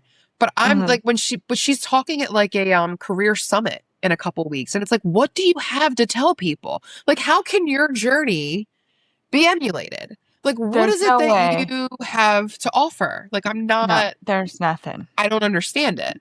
And I don't really understand the comeuppance of all of like these influencers or these TikTok creators. Like when I find out that somebody is, has 9 million followers and all these brand deals because they lip synced well to a video one time, I'm just like, what are we doing? And I mean, it's terrifying. It's so the internet's really gotten on my nerves a lot lately because like we already have politics like being thrown at us on one side, but then like on the other side, everything's fake. Like like people are lying, like everything's fake. Like I have creators that I've really enjoyed for a long time. And it's like, even when they curate stuff, there's some stuff that can still be funny. But now I've gotten to the point where it's like, I'm just watching these two people put on a skit in their own home. Like, and it's like, for what? What am I doing? And they're making money. They're making money because I'm sitting here scrolling so that I can watch them, like what? Sit at their kitchen counter having a conversation. Like we're in the craziest timeline. Also, TikTok has gotten worse, right? Like I used to see really cool stuff. I was never a TikToker. Oh. I know. So I don't even have the joy. Good. You want to talk about dopamine hits to the brain. Oh, and it's weird that now I come home and I don't get on TikTok because it's just not good. But it used to be like your thing. It used to be the thing. Yeah. And maybe, you know what? Maybe I'm just aging and maturing and that's all it is. Oh. I know. So I could just like feel really good about myself. Could be the maturity. That makes sense. I think we've talked about Brianna. You got Brianna exhaustion. Exhaustion. What? What about Traders? We're going to do it? We should. We have to watch it tonight, right? I don't know. Or are we just people who do the first 3 episodes and quit? It's our show. We can do whatever the fuck we want. We could. I was cracking up while listening to Will and Ryder talk about it because they're like talking about strategy and gameplay. And we're like talking about who's hot and like what the internet lore is. And I'm like, these are the differences between men and women when they start talking shit. I was cracking up because you said that on the Trading Places. Yeah. Didn't you say I'm Will and you're Ryder? Yeah. But then when I was listening, I'm like, I think it's the opposite.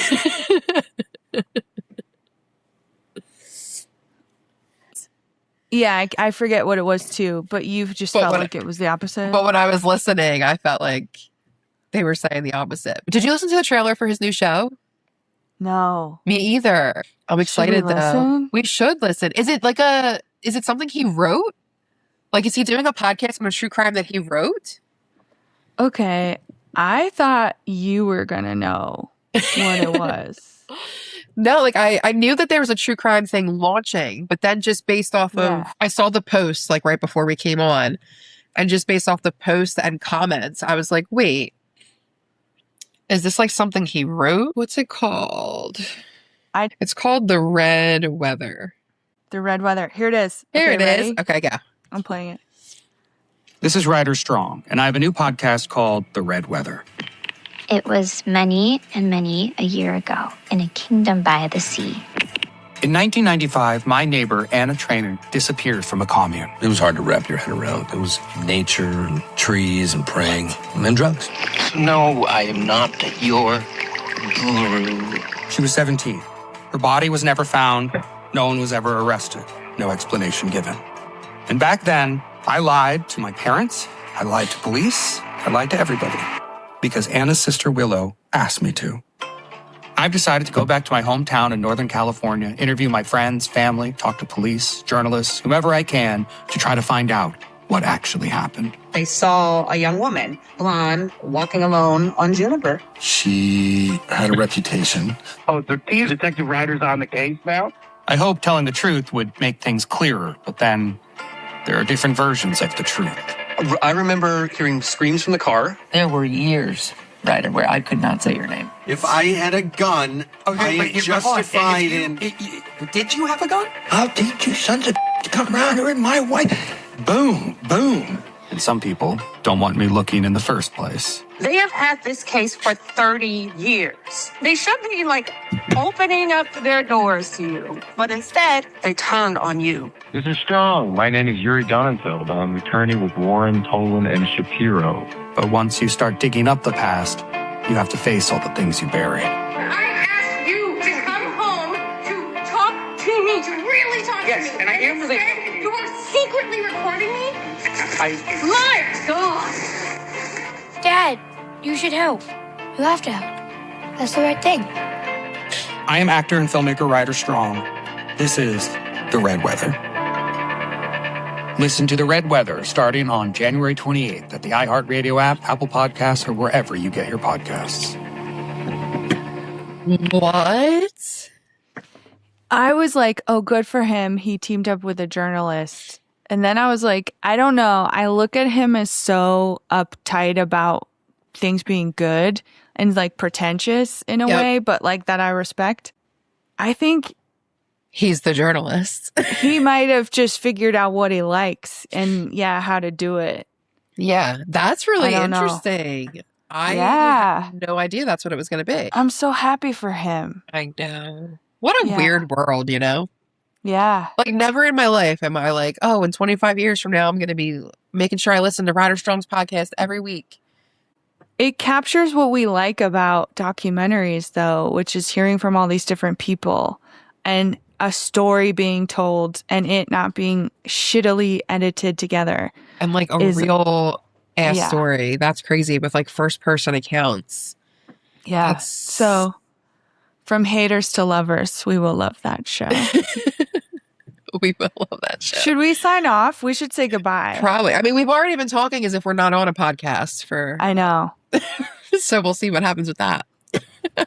Hey, everyone. Thanks so much for listening to this episode. Thank you so much. Follow us on Instagram and give us a 5-star review wherever you get your podcasts. Hell yeah. Bye. Bye. Thank you.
butterfly.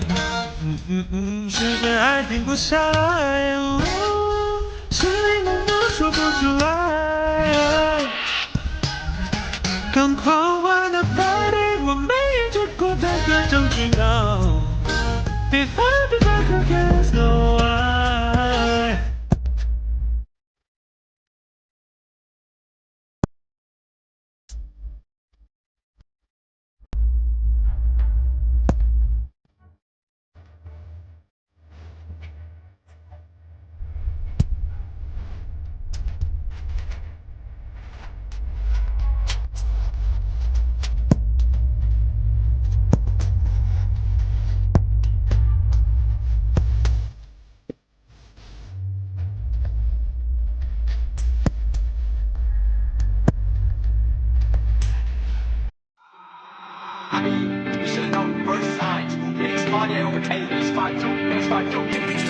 Smallest man who ever lived, you already know we're smoking on that CB pack all night long. 72 hats, still bald as fuck. Needs to go fix his hairline, send him a turkey head ass.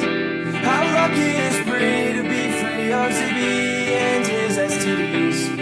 Oh.